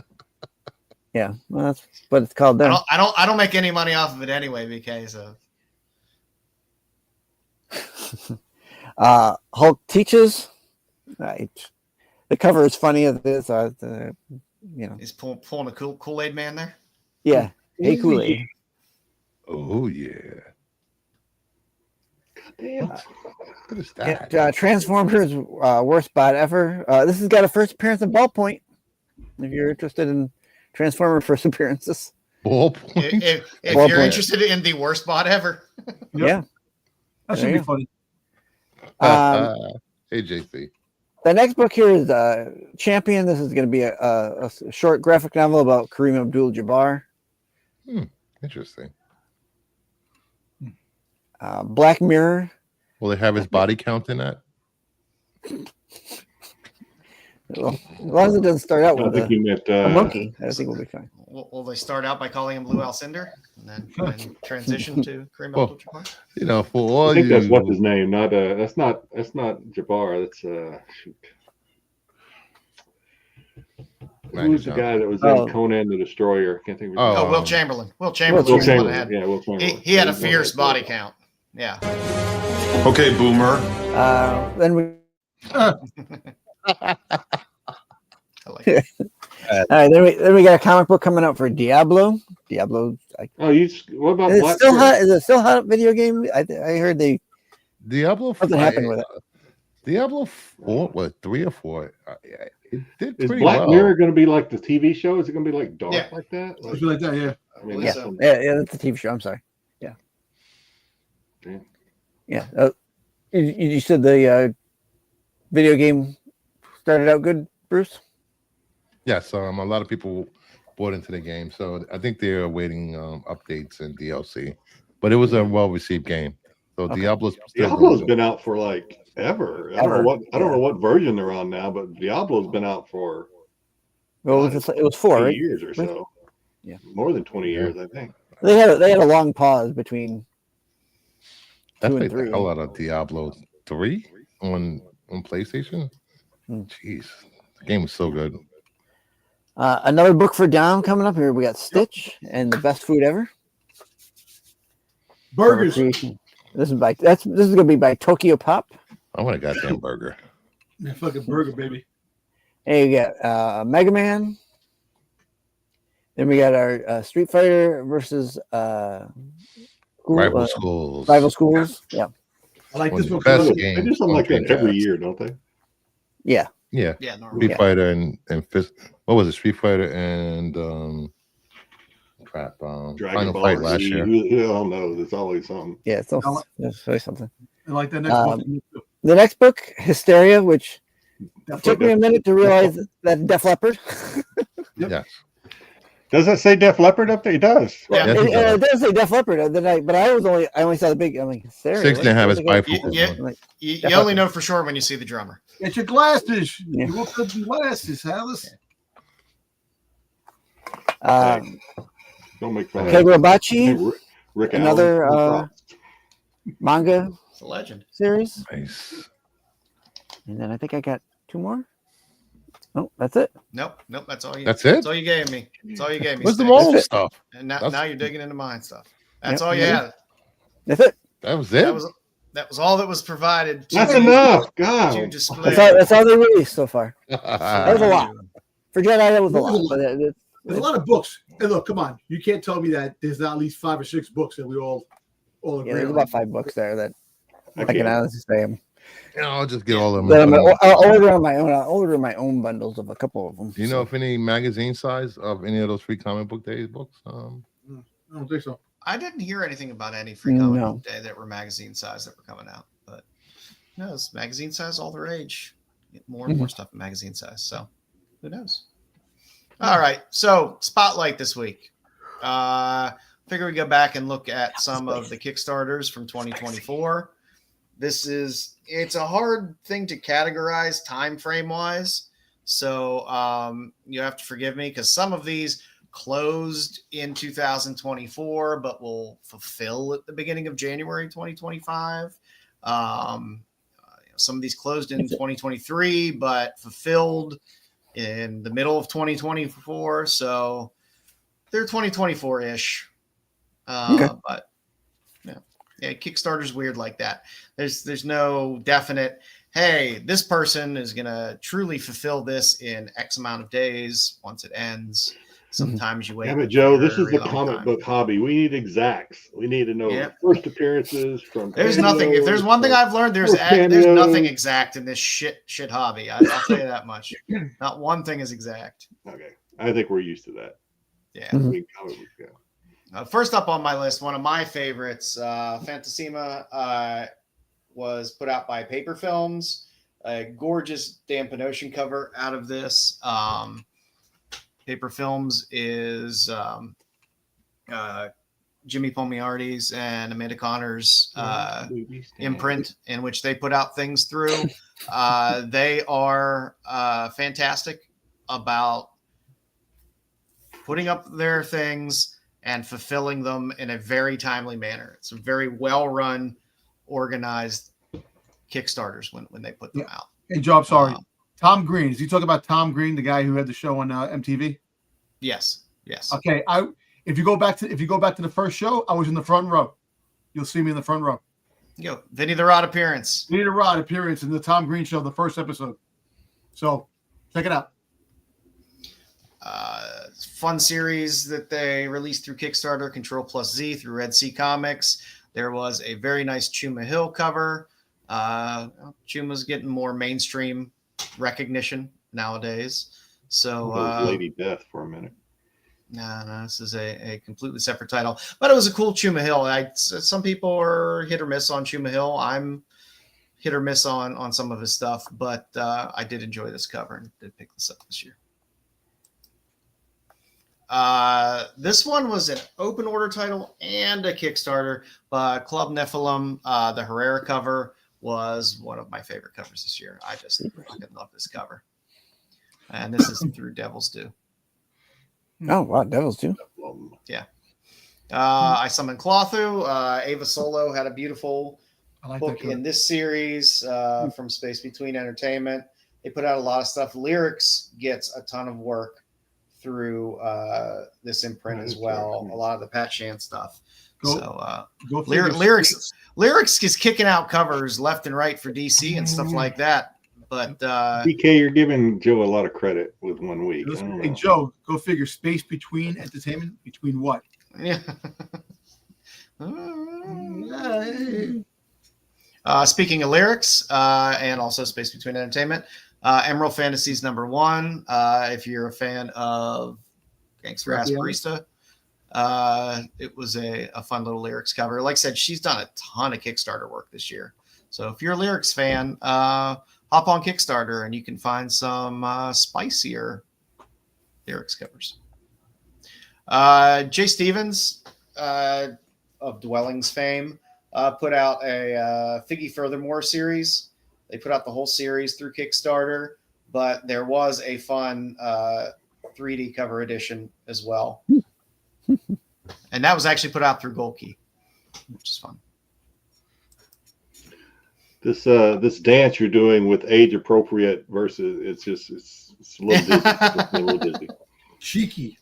Cheeky Comics put out the Private Dance title this year through Kickstarter. This wraparound cover from my girl Luana Vecchio did not disappoint. Luana Vecchio has been hitting some really nice Kickstarters as well. It's a name to look for, especially since Doll Parts is coming out on open order. I think it just came out either this week or next week. I think next week or this week. Doll Parts #1. She did the whole Lovesick series. So it's all her art and her story. Another name that I love and look for all the time is Armin Akopian. His work is beautiful. Black Ops Publishing put out Double Impact. So I normally can only score maybe 2 to 3 covers a year that he really puts out. So it's art I always look for. So I do enjoy his work. While the open order, How to Steal an Election, 1-in-5 ratio came out of this cover. The Kickstarter had the Bad Rep imprint of it, which actually has some more spicier content inside from Unit Shifter Comics. So it's the same comic, different title, more information. Well, I can't show you the super spicy. So this was the one you had on Now and Later or not? I had this one on Now and Later a while back, but I also had the other version, the 1-in-5, since it was more accessible at that time through stores. But I love Jasmine Darnell, and what does that mean, Tyson? Great depth of field. Yeah, a little SNS humor. No. Othala M does a lot of covers for Cheeky. I enjoy the work, as you can see why. But Beach Party 2024 was a fantastic cover they put out as well.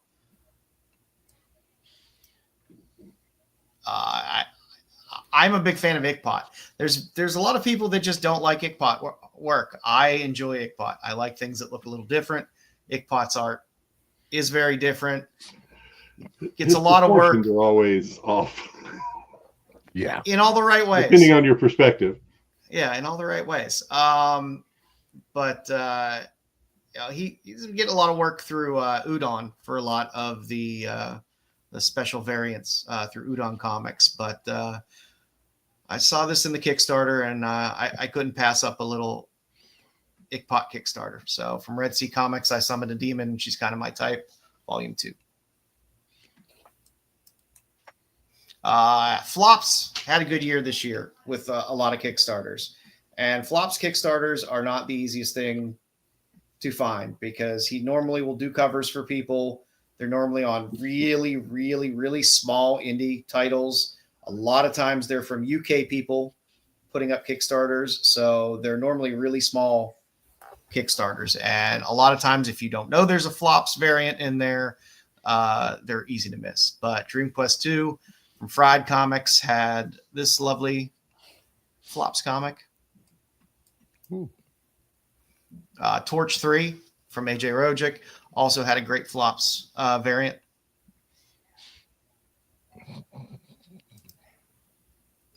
Sonia Mattis did pretty well this year with a lot of Rezenoscope work, but Wonderland Return to Madness, there was a limited set of these covers from Sonia Mattis.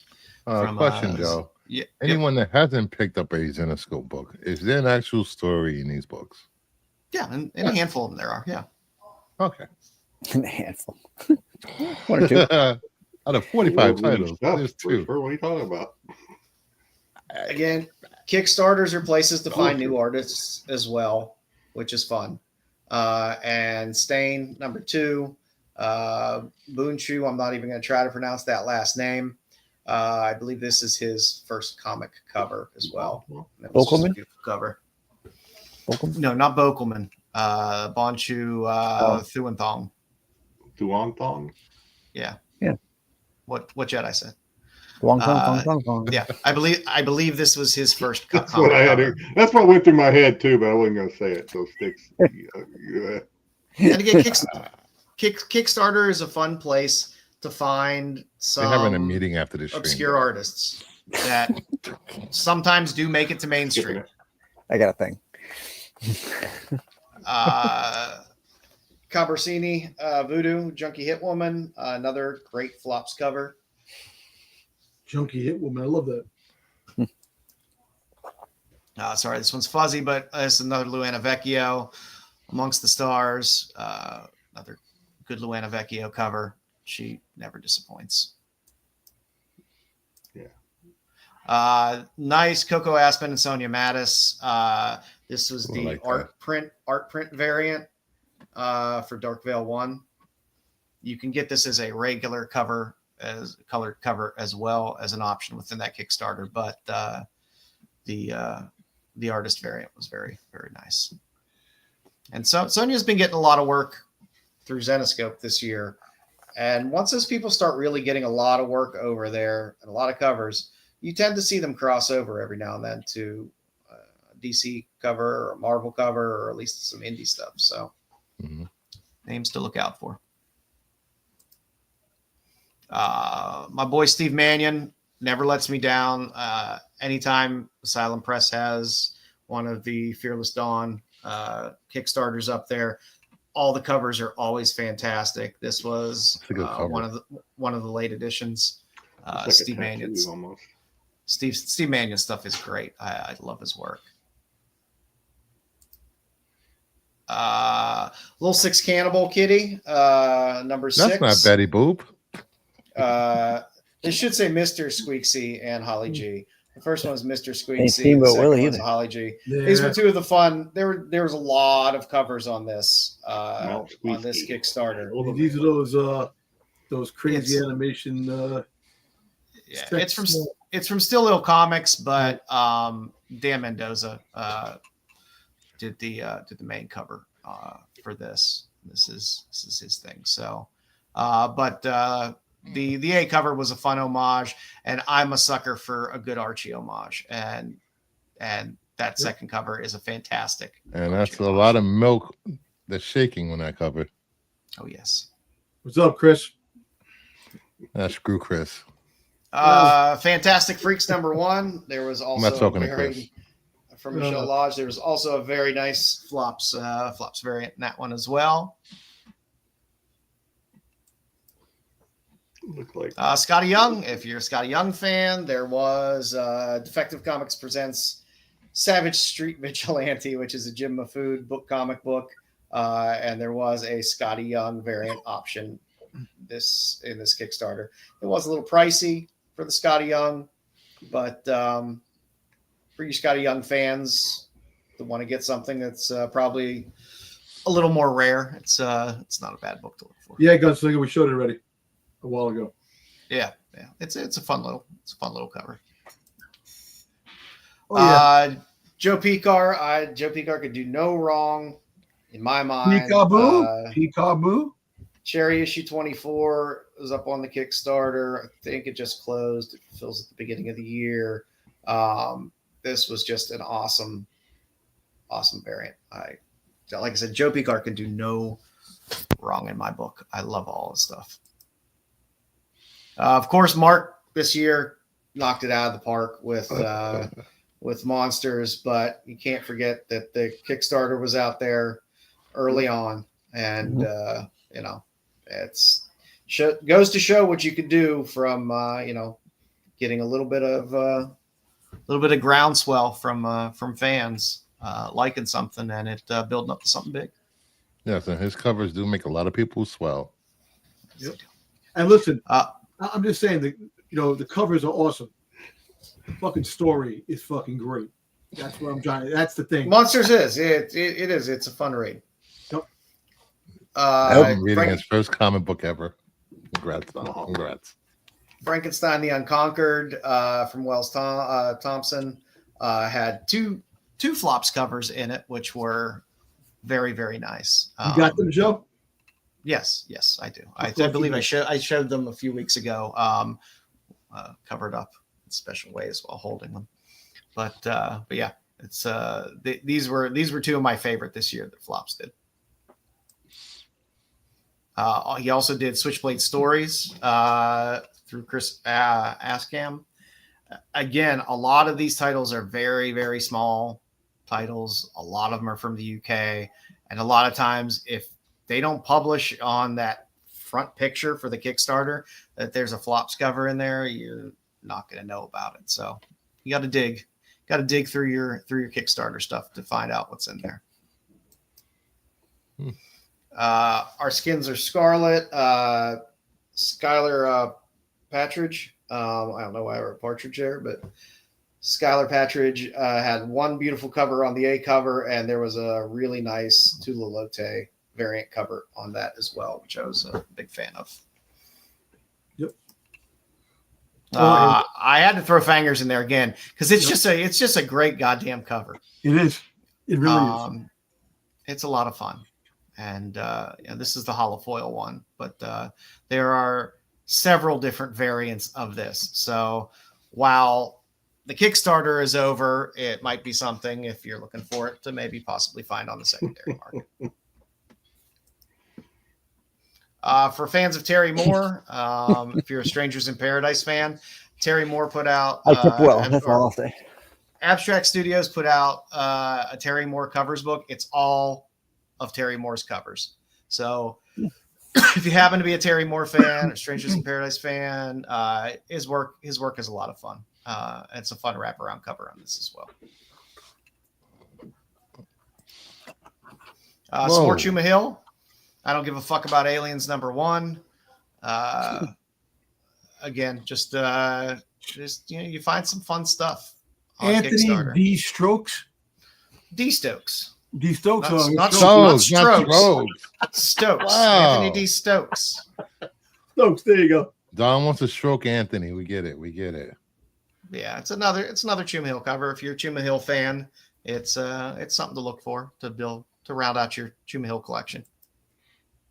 Again, Joe Picar can do no wrong.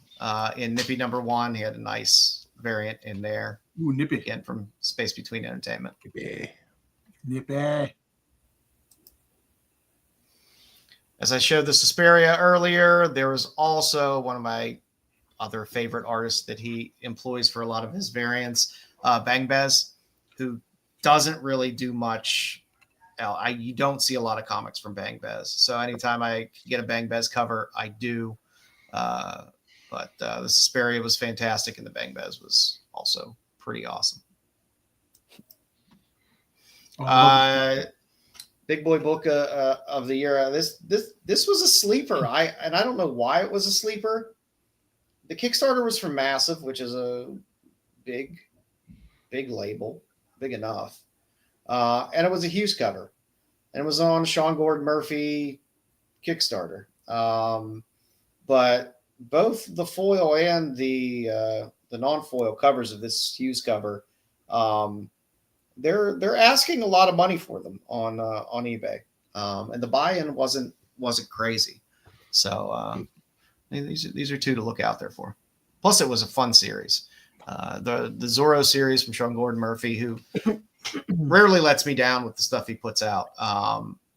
Just put out a fun series as well. If you're a Mike Hoffman fan, Eerie Magazine, he does Kickstarters for Eerie Magazine with Mike Hoffman work. I love his artwork, so That's a great cover. I'm always happy to see some Hoffman stuff out there. If you can't afford Frazetta, you can always go buy some Mike Hoffman.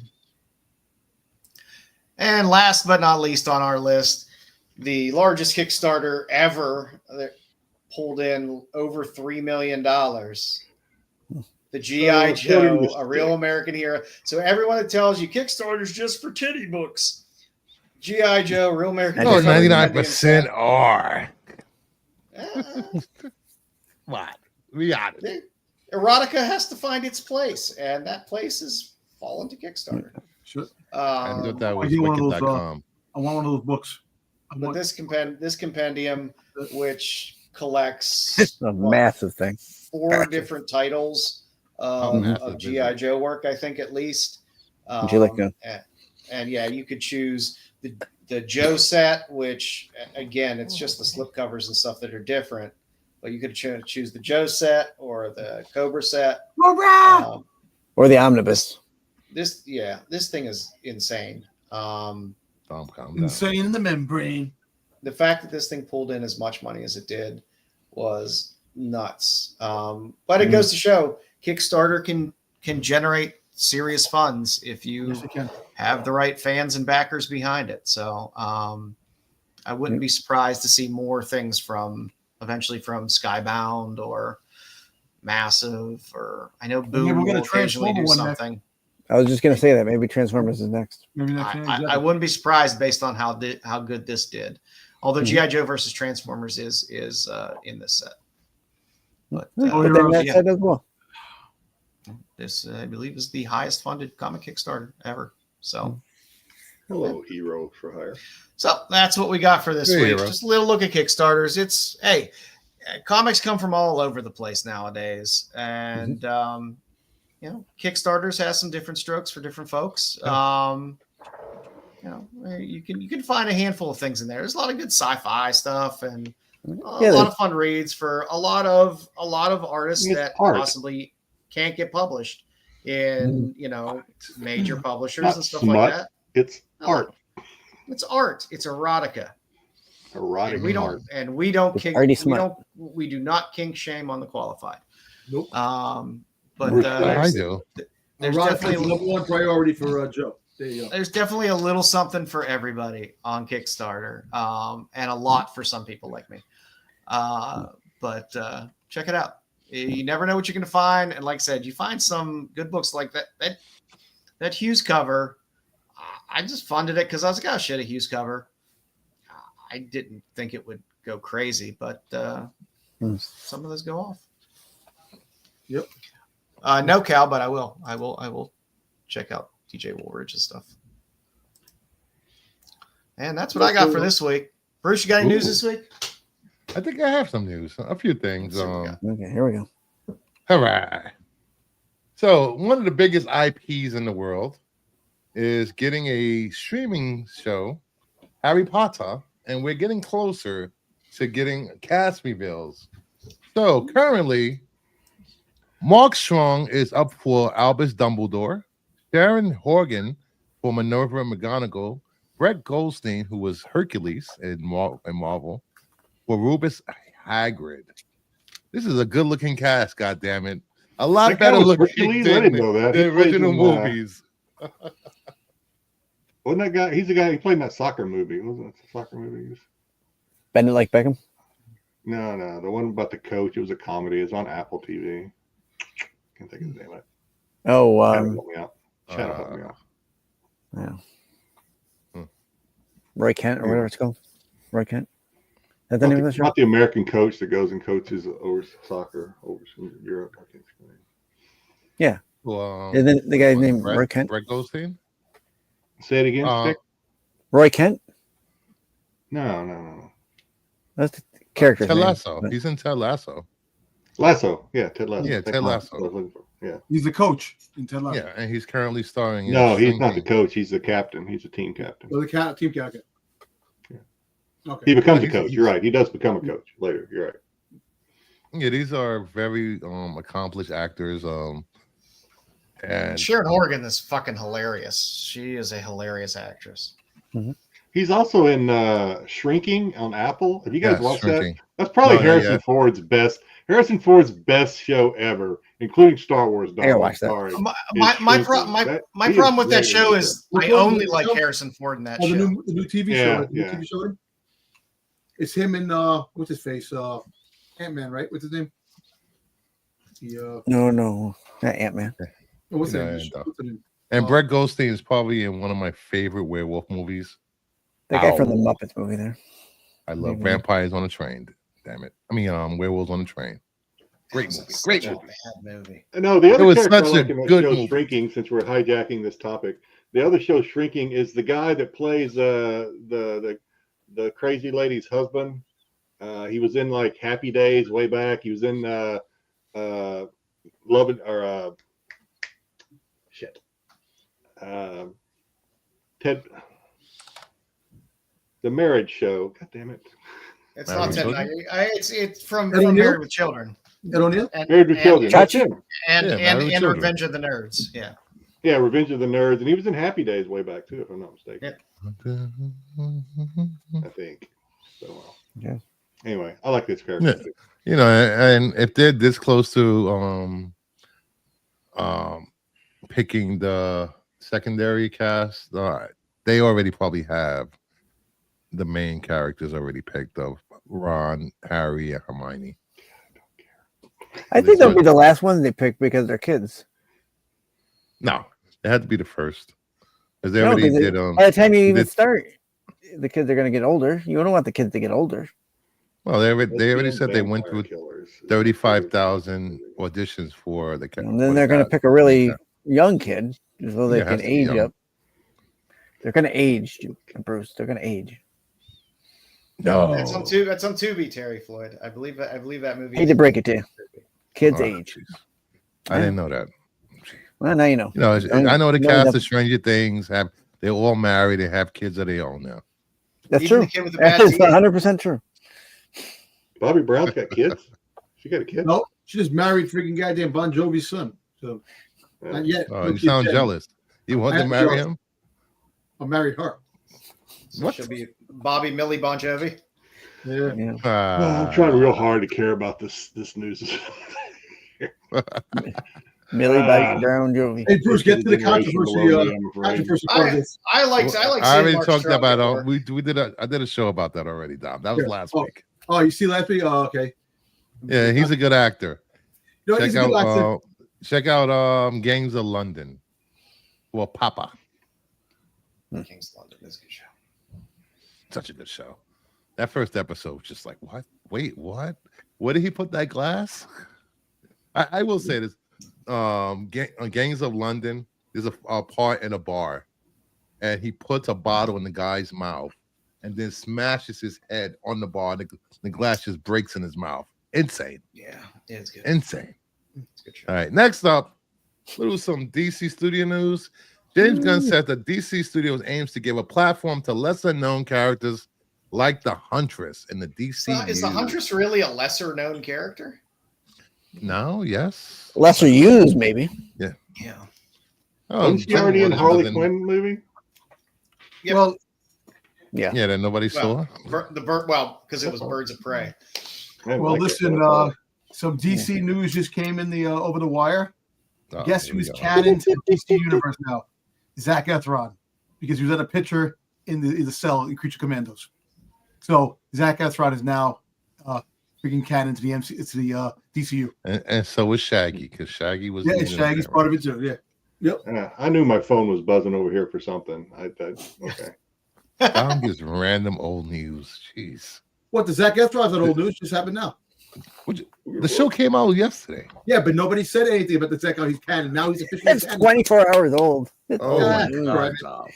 Come on. We work on a 24-hour news cycle. You're late. 24-hour news site. Yeah, the whole fact is. Did you watch the show yet? Okay, no, I didn't watch it. So is it. Oh, exactly. You watch clips and what other people I say just about saw the show. a thing. Get out of here. Bruce uses news that flies like, it only lasts an Listen, hour. When and did that's- you that's say? it. Did you mention anything I about do. Creature Commandos? What show were you on to mention about Well, Creature Commandos? We're not talking about Creature Commando because I knew none of you guys seen it. I'm just saying. The whole I haven't fact is seen it just came on. I saw it. Watched it. Okay.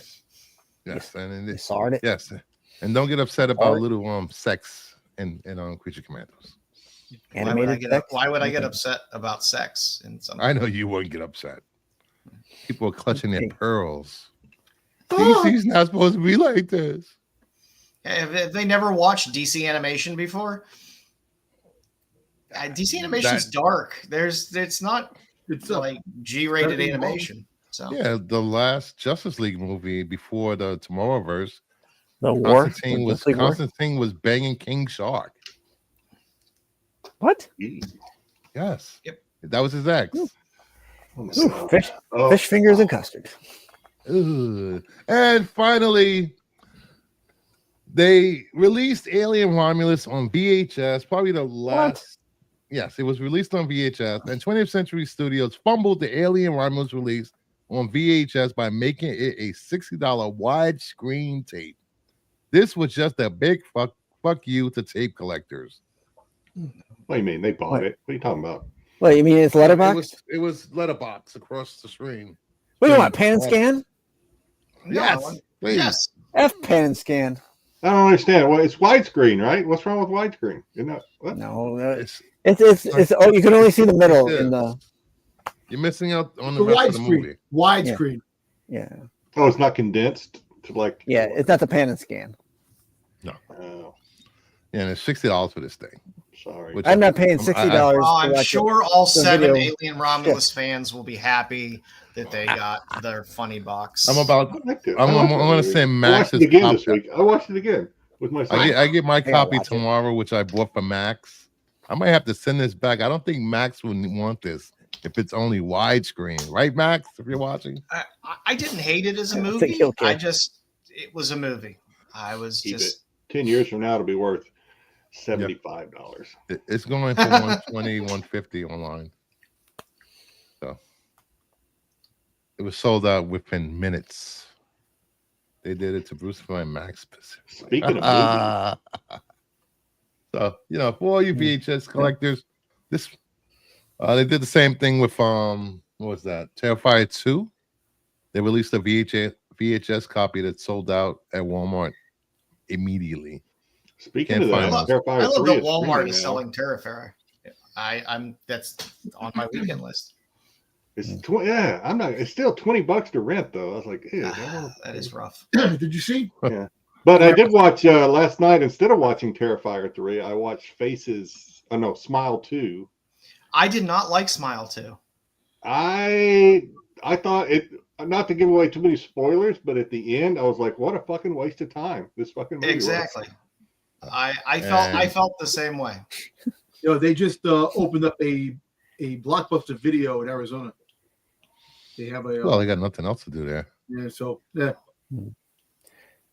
Did you see Smile 1, Jedi? Hey, Kyle. Huh? Go to the Rennavision community page to vote for the Rennavision Awards, which will be at the end of the month. Did I see Smile 1? I saw the 28th. first one. Yeah. Yeah, Snake I liked the Eater, first right? one. Well, I first one's enjoyed good. the first First one. one's good. Yeah. And then I was very confused by the second one. the beginning of the second one, it took me a minute to remember who that guy was. I still don't know how when he died he passed on the curse when he died. I don't understand how that happened. He passed it on before in the drug house. You have to see them die in order to pass it on. Oh. Yeah. Yeah. Yeah, it was a little. There were a lot of holes in Smile. Yeah, 2. there's holes. But by the end, you're like, who gives a fuck? Because they like tried to mind fuck you and they fucked the movie up. They're gonna come out with another movie. This is gonna come out with another one called Frown. What? Oh, jeez. Frown, smile, frown. Come on, man. Stop.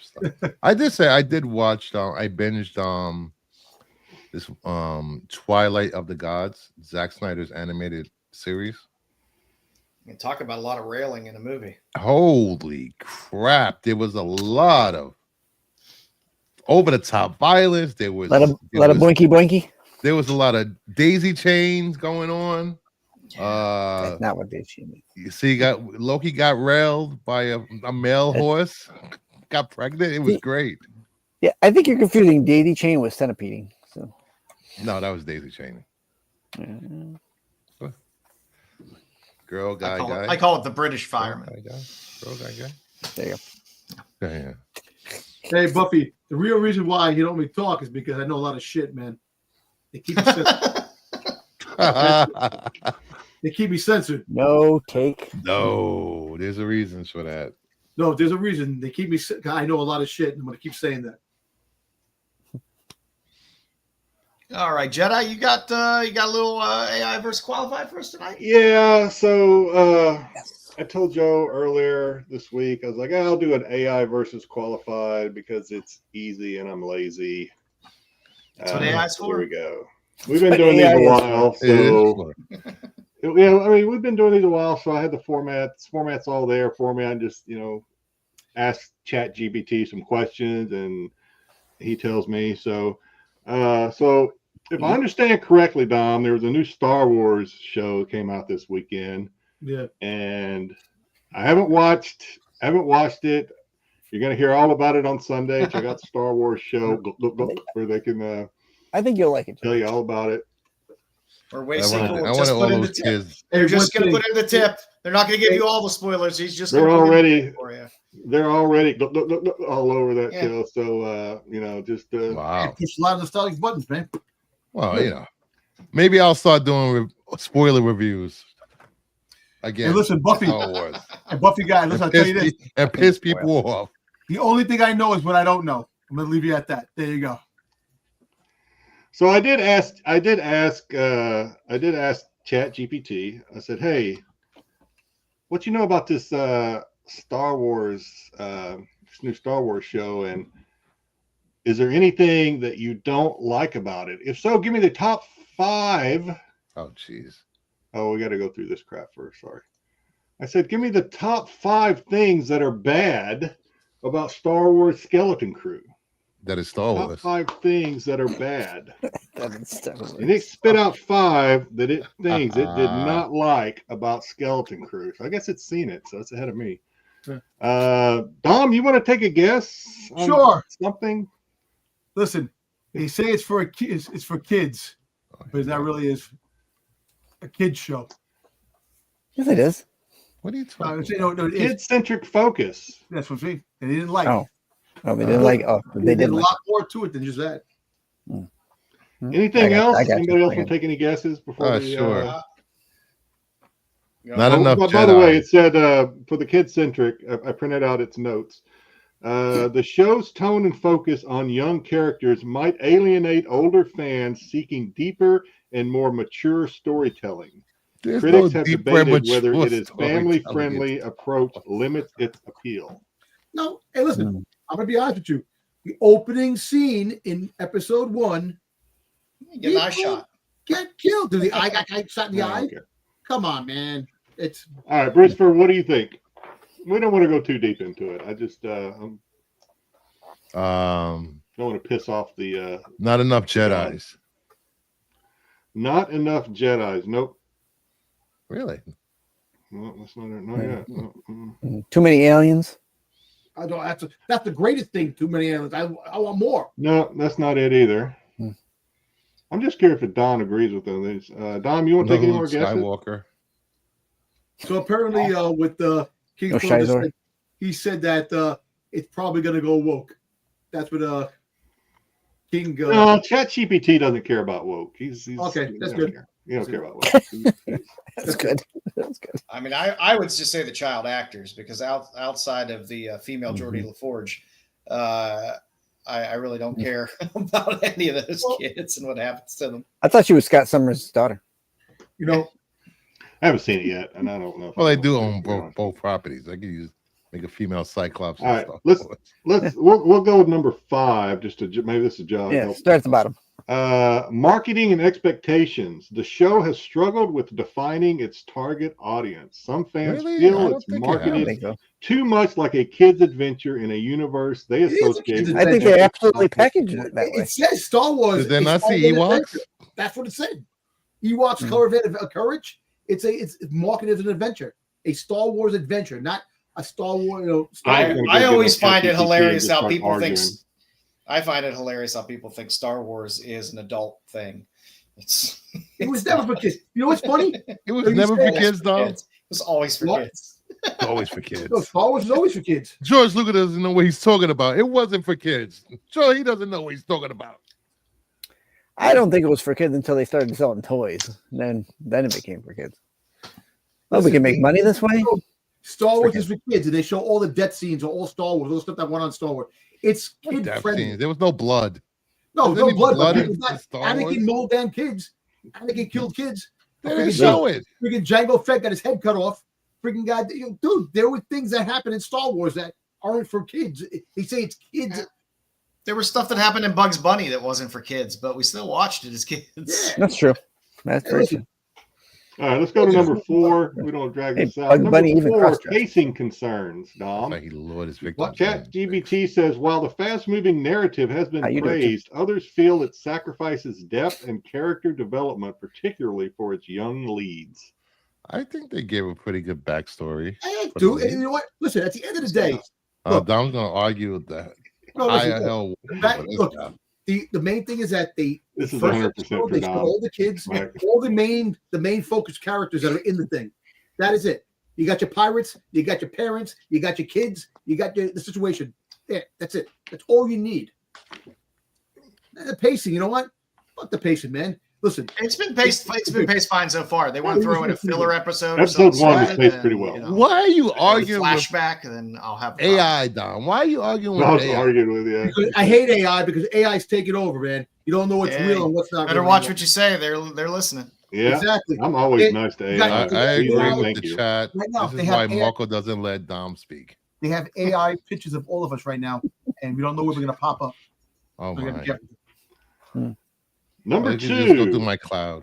Visual and technical issues. Some viewers noted that the visuals appear muddy at times, detracting from the immersive experience expected of a Star Wars production. Well, it's done in the volume. It's done in that.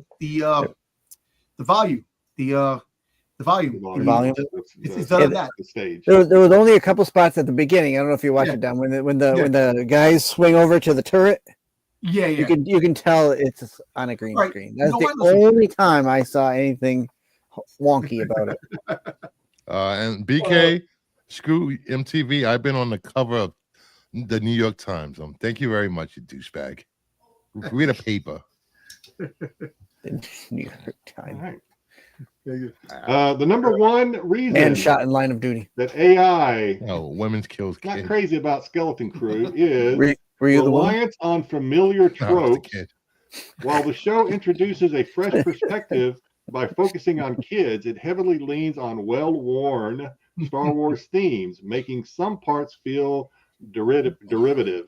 This has led to complaints that it lacks originality despite its engaging premise. You know, when Star Wars fans when they say they want originality, they want original characters to make cameos in their original content. That's the originality they want. Look, well, I'm still allowed to peek into the Star Wars show chat, and I know Dom was gushing over all the fan service. I love that, man. I love that shit, man. I just love the fact that the tropes of the whole freaking series. You know, come on, man. Listen, at the end of the day, of all the shit that's been going on in the fandom, you need something that's heartwarming and fun, man. I'm tired of this shit, man. I'm tired of all the crap that's going on. You wouldn't see half of that stuff if you didn't look for it, Dom. I know. It's not even I look for it. You do it all the time. We know this. Listen, you go looking out for the negative instead of looking out for the positive. You know what? Look, no, all kidding aside, I do look for the positive, but I do look for the negative. I want to see what people are saying, and I don't. Why do you care if you like it? I do like it. Then why do you care what people say? I want to see what they're saying, man. Hey, listen, I have to. All right, back to Jedi's game. So I did ask you one more question. I said, well, if you don't like Skeleton Crew, what do you recommend? So can you give me top 5 sci-fi shows to watch again instead of watching Star Wars? There you go. Let's see it on the list, Jedi. We better see Silo. Sci-fis that you would watch, that you would rather watch again. The Black Hole. Than watch the Skeleton Crew. And I'm not talking about Brucifer. The Black Hole. Watch it. This is okay. You pulled a Styx on us. 5 shows to watch again instead of Star Wars. Yeah, again. This is why he has no power. Are these just TV shows? AI. We're assuming AI has watched it. Everything. We're assuming AI has watched everything. I'm gonna say Stargate. Stargate is not Dom, there. can you bring yourself back in? I didn't think so. I would say Farscape. I loved Farscape. I love you, Farscape Bruce. is good too. Nope. Yeah. I'm disappointed. Sticks. Yeah. Red Dwarf. I'm also gonna say Doctor Who, of course. Doctor Who. There's There you no Babylon 5 on this list? What the? Doctor Who is celebrated for its inventiveness and emotional range, What about transmuting various Good genres deep pool. while maintaining a sense of wonder. What about Stargate? Yeah, I like sliders with cheese. Oh, Buck Rogers. Forbidden Planet. Number 5, just so we can get through this now. Thank you. Number 5, and nobody said anything yet. I don't know if the chat's saying anything or not, but Firefly, we got Battlestar Galactica. Galactica is a good guess. Firefly though. was a great series. That was Firefly's Yeah. good too. and I loved but- Sliders. Sliders was fun. I don't know if I I like agree with sliders. AI on this one. AI says Okay. Lost in Space, the 2018. That was No. a good streaming. That was show. good. That was good. I really enjoyed that. Really good. Says Better than the reboot movie. focuses on the survival of the Robinson family, It was a movie? delivering high stakes, well developed Exactly. relationships and impressive visuals. Yeah, No, I couldn't get past episode 3. The original Quantum Leap was so good. It was such a good series. Yeah, Quantum Leap. Number 3, I think Dom would agree with number 3, Andor. That's Star Wars. This is Star Wars. It's Star Wars. It's And on top- sci-fi. It didn't say What? It says Andor, top 5 Star sci-fi This shows. is to watch rigged. again. Listen, Like all these lists, these are rigged to favor Dom. the I skeleton see how it's crew. going. The skeleton crew is just right behind Andor. I In don't think so. Technicality. Get out of here. Stop. Get out of here with that. Andor sets a I'm so high sorry. bar for Andor. mature, character-driven narratives within the Star Wars universe. It avoids nostalgic traps and instead delivers a politically charged, slow burn thriller. Yep, I love that. Wait, didn't ChatGPT just criticized Skeleton Crew for being immature and not following any of the tropes, but then compared it to Andor? Get out of here. King, you said Mando, and Mando is number 1, The Mandalorian. So go back and watch Good The job, King. Mandalorian again. Good job, Kate. Good job. I'm going to choose. Mandalorian has a proven track record by blending emotional storytelling with the gritty side of Star Wars. And season 3 was the best season. Of Mando? Any guesses Yeah. what number 2 is? The I guess I worst. want to go ahead and throw. Season 2.5. Yes. Season 1 was the only good season. I think we were talking about. I know it was mentioned earlier in the show. If that's not going to help anybody. Early in the Flesh show. Gordon. Flash Gordon. Not Flash Gordon. No, Flesh Gordon. Flesh Gordon. Not the lesser known Flash Gordon either. How about Lesbians Lost in Space? No, I need to check that out. I don't remember what was brought up. It was earlier. mentioned earlier. Stranger Things. It says, go ahead. Oh, watch yeah. Stranger Oh. Things. There you go. Okay. Stranger Things masterfully combines 80s nostalgia with supernatural thrills and Stranger compelling Things is better character than Mando. dynamics. Should have been number 1. Is Stranger Things really science Thank you. fiction, though? Do we really want to call Yeah. it science? Yeah, because of Science experiments. fantasy. Yeah, Science Science fantasy. but sci-fi, like Science sci-fi horror. fantasy, Sci-fi. Yeah. Galaxy Quest. That's a good one, too. Oh, Galaxy Quest is fantastic. Oh, Galaxy hell yeah. Quest is my favorite What about Star the Trek Oval? movie. What about the Oval? Freaking Seth. Sorry, like I said, it was quick and easy. I'm lazy. What are you going to do? Yeah, at least you got Doctor Who in there. I'm happy with that. All right, I want to ask the Styx gets a win this panel- week. I want to ask the Yay. panelists. I've never had a McRib. What is this McRib experience that everybody gushes It's over every processed year? It's compiled meat parts to be formed Yeah, to look like ribs, even though Com- they're not, and slathered in Slathered. 1,000-calorie barbecue sauce. Is it loaded with barbecue corn sauce? syrup, my with son, some my oldest son and I onions were talking about this. and some pickles, and it's delicious. Oh God! See, my oldest son and I agree. I'm always disappointed after I eat it. You kind of think you want it, and then you eat it, and you're disappointed. Well, it's one of those things I where don't like touch first that bite's thing, man. good, I don't touch that first shit. bite's delicious, and then it's easy to lose a little steam. Only thing I'm waiting for from McDonald's is for them to start selling Krispy Kremes near me in McDonald's, because I can't get them anywhere else. I love Krispy Kremes. The Krispy Kreme is only good from Krispy Kreme. I don't eat McDonald's because if I want a real burger, I go to a real burger joint that makes burgers. Fuck that McDonald's shit. Have you been in a Turkish prison? That's what it tastes like. In the immortal words of Alan Kumar, man, naked. Would you like a cock meat sandwich? Yeah. Well, to let you know what the McRib is, a bunch of meat that was found on the floor, rats, everything all combined, grinded up together, put in, and you're eating that. There you go. Yeah. A real American would never ask what's in a McRib. It's disgusting. Correct. You just fucking shove it down your fucking gullet like a good American. And then you hate yourself. With like 84 ounces of soda and handfuls of fries that are only made of 25% potato. Hey, listen, fries are good. If I'm gonna eat ribs, I'm gonna eat good ribs. Man, I ain't gonna freaking eat McRib. King's kind of cookout. I don't know what he's talking about, but he's talking about buns and ribs inside the buns. So he's saying, I don't know. Way to go, King. That's definitely good stuff. Yeah, I haven't been to McDonald's for quite a long time. Although I am a fan around New Year's when they bring out the old eggnog milkshakes. That's a winner. I'm north of 50, and I still have not figured out how to eat a Big Mac without it falling apart all over the place. That's the messiest hamburger. I mean, it tastes fine. Is McDonald's still open right now? But it's gotta give a shout out to BK calling out the McDLT, where you had your cold stuff on one side, your hot on the other, and you could put it together so everything didn't get all clusterfucked and smashed together. It was a winner.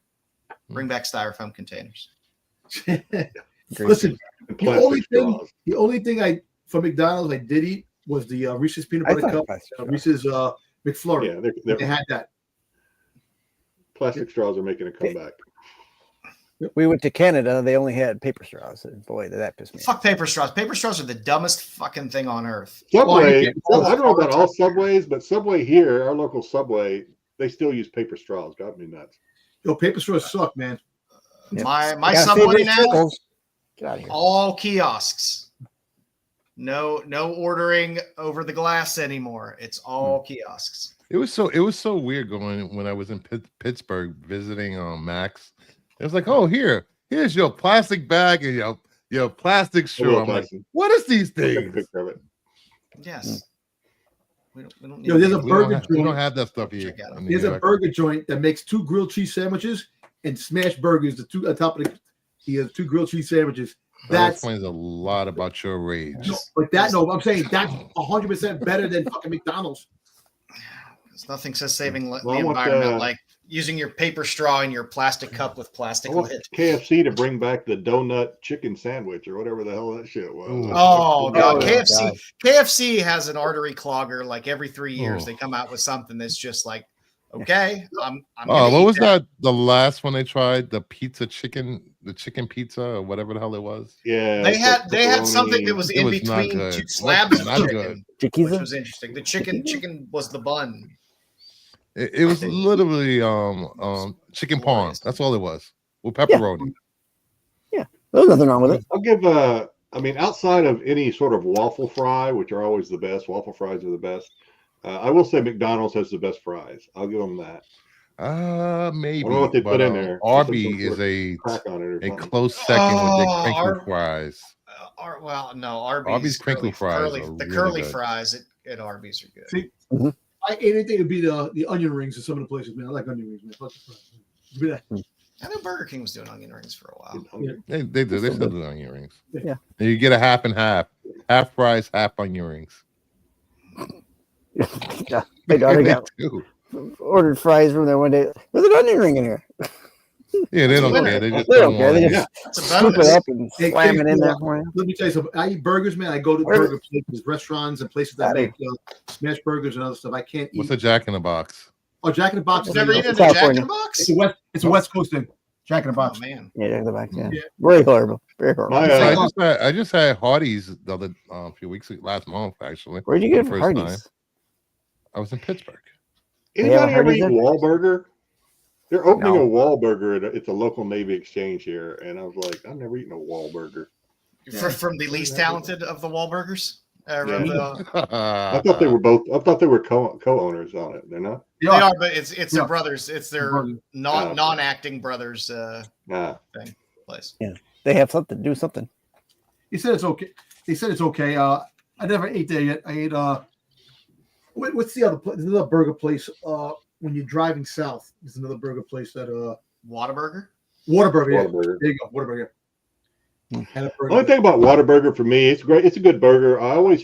If you don't tell them not to, they're going to put mustard on it, and I'm not a big. I love I always mustard. forget to Ooh, I tell love them. mustard. Nah, I I love always mustard. forget to Cold tell them I mayonnaise. want. That's why I hate. mustard. That's why I hate fucking Wendy's. They throw mayonnaise on everything. Like Nah, You know what mayonnaise is? barbarians. No, only thing mayonnaise better than mayonnaise is goddamn, Miracle Whip. That's how white I is am. cow I guess. curd. It's fucking cow semen, man. Fucking mayonnaise. Not that mayonnaise shit, man. What? Sorry? What is what? Hate fucking mayonnaise, man. Disgusting. What? Why would you? Mayonnaise. What? Yo, so now you've been Tell them what eating. you're wanting. You've been eating freaking cow. What are you wanting? Cow sperm. That's what fucking mayonnaise is, man. Mixed up, man. So Yeah, enjoy. sperm, no. It's really just eggs and oil. For the next 2 weeks, Don will not be on the show. He will be. You can see him starting in a few weeks on any other place but here. Oh God! If you're a real Southerner, you eat 100%, Miracle Cal. Whip, not mayonnaise. So That's the truest statement all day. Go to a fucking Waffle House I've got anytime. Waffle Houses. Also, Bojangles. I like Bojangles, pancakes really good better stuff, than man. waffles. I'm a pancake Oh, guy. but I fucking had Waffle House. Bojangles. There's, It was all right. there is Waffle House is an experience. It's not just a meal. It is a way of At life. 3 a.m. Yeah, I bet it is. So Bojangles has, they have the buttermilk biscuits. They Mhm. have a sweet potato buttermilk biscuit, and you have that with the chicken. Oh man, that's I so guess damn I don't good. go to a lot of fast food places to eat. I guess. Yeah. What the hell? I've never been to a lot of these places you guys are talking about. I remember when me and my brother, when we Oh, were little, obviously, my mother would take us to the movies, and we'd always eat Burger King. Of course, she was a single mom trying to make ends meet. So it was like a straight. If we were lucky, we got like a Whopper Junior, straight French fries, none of that fancy shit. And if we were lucky, if one of us was lucky enough, and an onion ring got mixed up in our French fries, man, that might be a fight breakout. You got it. That's fine. Hey, listen, back in the day when you were a kid growing up, Burger King $5 you could feed a whole family. $5 now it's No, you're lucky. I've said it before. I love Burger King, but it's probably more nostalgia for me than anything else. Sure. Yeah, I haven't been overly pleased with my meals at Burger King recently. No. The Angry I can't Whopper was stand that. a thing of fucking beauty. It was one of the best sandwiches ever put out there. Yeah. You definitely can't drive by Burger King without smelling that damn grilled burger scent. Yeah, the flame broiled, whatever. Yeah. It really makes me want to drive in there and eat. I don't mind. I don't mind at all. I don't have anything close enough to me outside of a McDonald's, which I rarely go Our to. little local Burger King here don't give refills anymore. Fucking COVID hangover. They still got COVID hangover. They won't really have refills. What the fuck? Oh, gave up on that a long Oh, time ago. There we Go go. back and forth Cosmo must be rich. He's shopping at Whole Foods. Fancy. Nothing wrong with Whole Foods. Mhm. But yeah, I mean, fast food isn't the same. Like you go get the shit you used to eat, it don't taste the same anymore. Although to be fair, if I stopped buying so many comic books, I could probably afford to eat a Whole Foods. It's on me. Priorities. Yeah, the best drive-through is Checkers. Their food taste We eat is Costco, shit. so Checkers has a dual drive-through. That was always nice. They had two drive-throughs, one on each side. That was always we good. used to sell weed at Burger King. Well, you know what? Sonic. Sonic every What the February Oh yeah, Every it's nice February, one. they have a peanut butter burger every February. Peanut butter. Their food is made of pure salt. I know. But, The peanut butter burgers are fucking phenomenal, dude. That's how it No. stays for 20 years. I mean, I can't help. I do stop at Sonic's when I see them because any place that serves hot dogs, I can't help myself for fast Can't say food. no. At If the I get a risk of chili dog stepping in a somewhere, trap, there. Sonic's foot-long chili dog is that's good. Now, see, Terry's mentioning Long John Silver's here. I will never eat a Long John Silver's because when I was in my teen years, I had a friend that worked at Long John Silver's who the guy he worked with would chew tobacco the whole time he worked there and just spit in the deep fryer the whole time. So I've never eaten in the Long John Silver since then. Holy shit. Hey, Long John Silver's pissed me off when they started charging you for the little crispy crumb things. They used to give you a bunch of them. And then they started charging you for them. And I was like, fuck you guys. I ain't doing that. So remember they had the what's the other place? There's another place. So you said Long John Silver, Fish and Chips. Remember Fish and Chips? Arthur Treachers. Not all at once. I can't. Not all at once. Oh, You know it was coming. Did I? You know it was coming. Not all at once. Yeah, give me a like couple tries at it. That doesn't sound any better, man. Give me a couple tries. I'll get it done eventually, he says. Yeah. We do it different. We do things different on the island. Yeah. I'll go We eat to our work. hot dog sideways. In one gulp. Yep. Yes, the Brie burger at Red Robin, yes, was good, really good. Yeah, I don't know. Yeah, Red Robin. I don't eat a lot of it, so every now and then I will have a little bit of fast food, and I do enjoy it, but it ain't nearly as good as what it used to be. The breakfasts tend to be the best. How much is this? Chick-fil-A has a decent breakfast. Let me look at this DoorDash and see how much is a McRib going And for. DoorDash. No, I'm not I still don't DoorDashing understand anything. people. I never understand people that DoorDash fast food. I think the combo was $10. I just want to see how much. I used to be like you, Joe. I got nothing near me that I can even DoorDash if I Oh want yeah, to. yeah. Well, see, I think we the have, main thing I found that I DoorDash is if I get a craving for Baskin Robbins, I will DoorDash Baskin Robbins. we have Grubhub over here. You make them bring you ice cream. Yeah. I guess do they toss it in something cold when they bring it? Well, it's right. Because they're DoorDash it's people, like so really, there's a chance somebody stuck their dick in your our ice cream. Baskin Robbins is literally. No, like, they actually they put a little piece of a sticker. So if you break it, you can tell somebody tampered with your food or whatever. They put a sticker over it. The same thing with drinks. We have a Baskin Robbins. Literally, it's probably about a 10-minute walk from here. It's like a 2-minute drive, and I'll still DoorDash it. Yeah, I don't know. Lazy. I like it. I like it now. The house. And why do they have a 40-piece chicken nuggets on here? Who's going to sit there and eat 40 pieces of chicken nuggets? No, when I went to pick my brother was going to move to Texas. We drove back in Tennessee. They had for $10. They had a 50-piece bucket. It's heaven. It's heaven. $10. Anybody that bought anything to eat at the Burger King where King worked would probably circle around for a 40-piece chicken nuggets. Smoking weed. Hey, 40-piece. Hey, you got like 3 kids or whatever. Hey, you just order a 40-piece. Throw it out there. Hey, do you know where the King's Hand is? That's a good place. Right in his royal pocket. No. Tennessee. Yeah. My son lives in Tennessee. I can guarantee you my comic books would probably be the least offensive thing going on in a Waffle House while I was there. Yo, do you see that video with the girl through the chair? She just grabbed it. She got it. I love it. Like you said. Have There's you nothing seen- more fucking wonderful than Waffle House. Anytime I'm driving, if I happen upon a Waffle House, I got one about 30 miles down the road from me. But anytime I'm driving through the South and I see a Waffle House, I stop. It is. Have you seen the video? It's the same. Yeah, to know The same woman. She keeps getting caught in different Waffle House bathrooms. I don't know if she's turning tricks in the bathroom, but she's been caught with like 2 or 3 different guys in the same Waffle House in the bathroom. Which place? It's pretty Styx, awesome. you know about that? Which place? Waffle House. Which place? No. They serve all kinds, and the people that work at Waffle House are fantastic. It's a great bunch of people. Yeah, I love Waffle House. Yeah, I guess you can go there to either eat a waffle or get a waffle. So Just wear a condom when you go.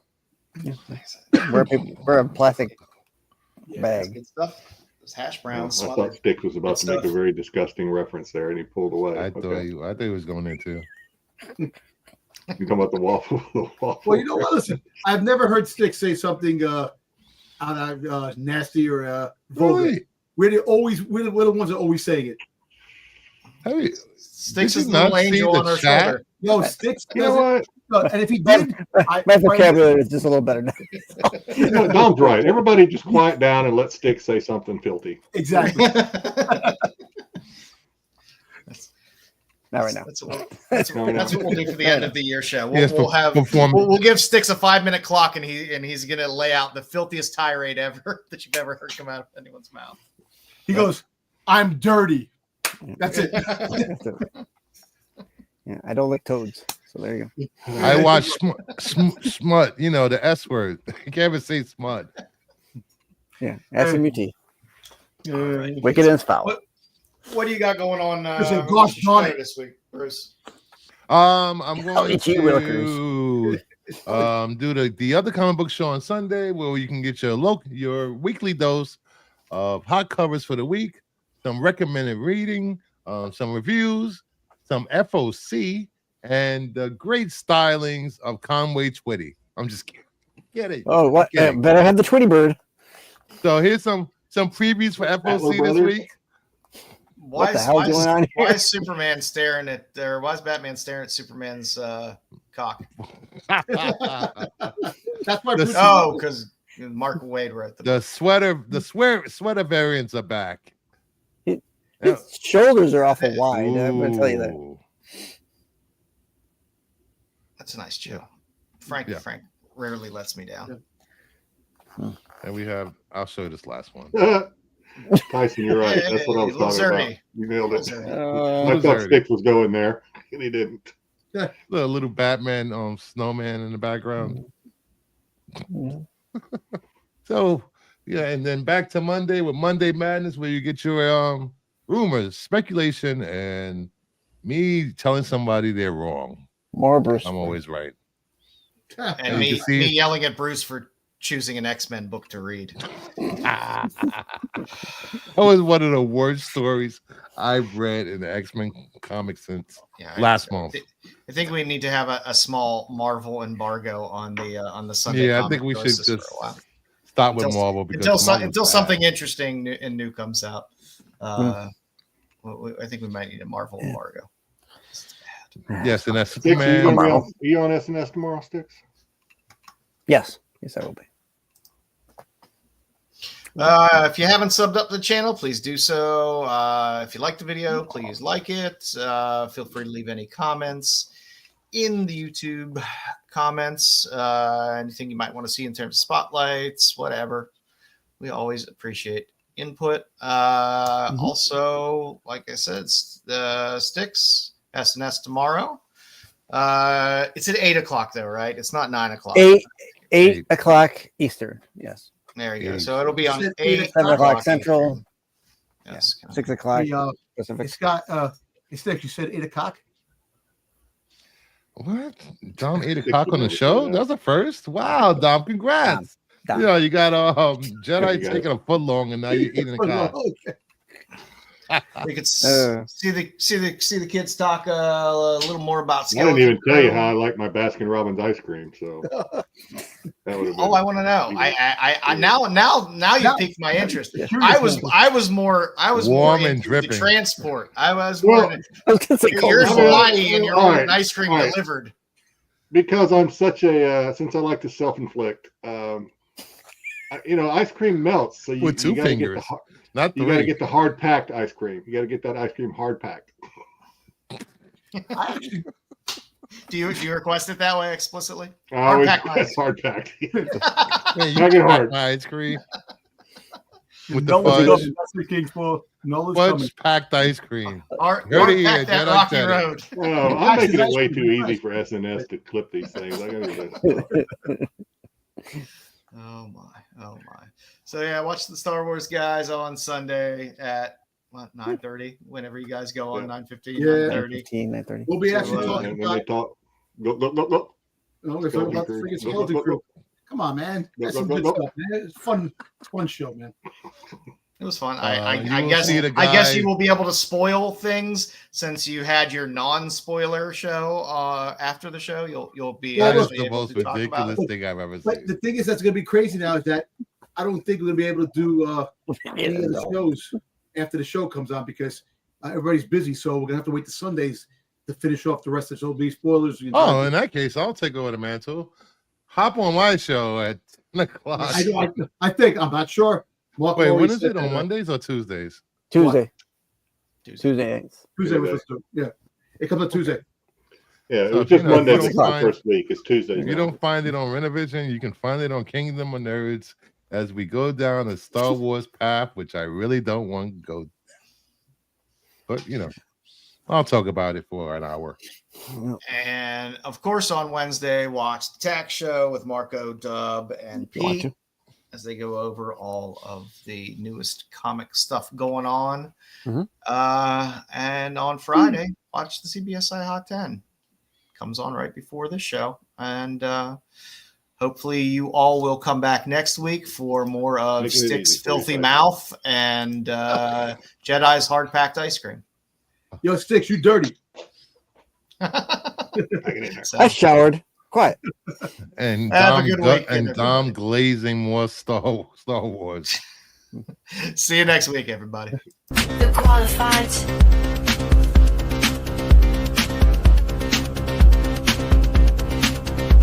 The qualified. The qualified.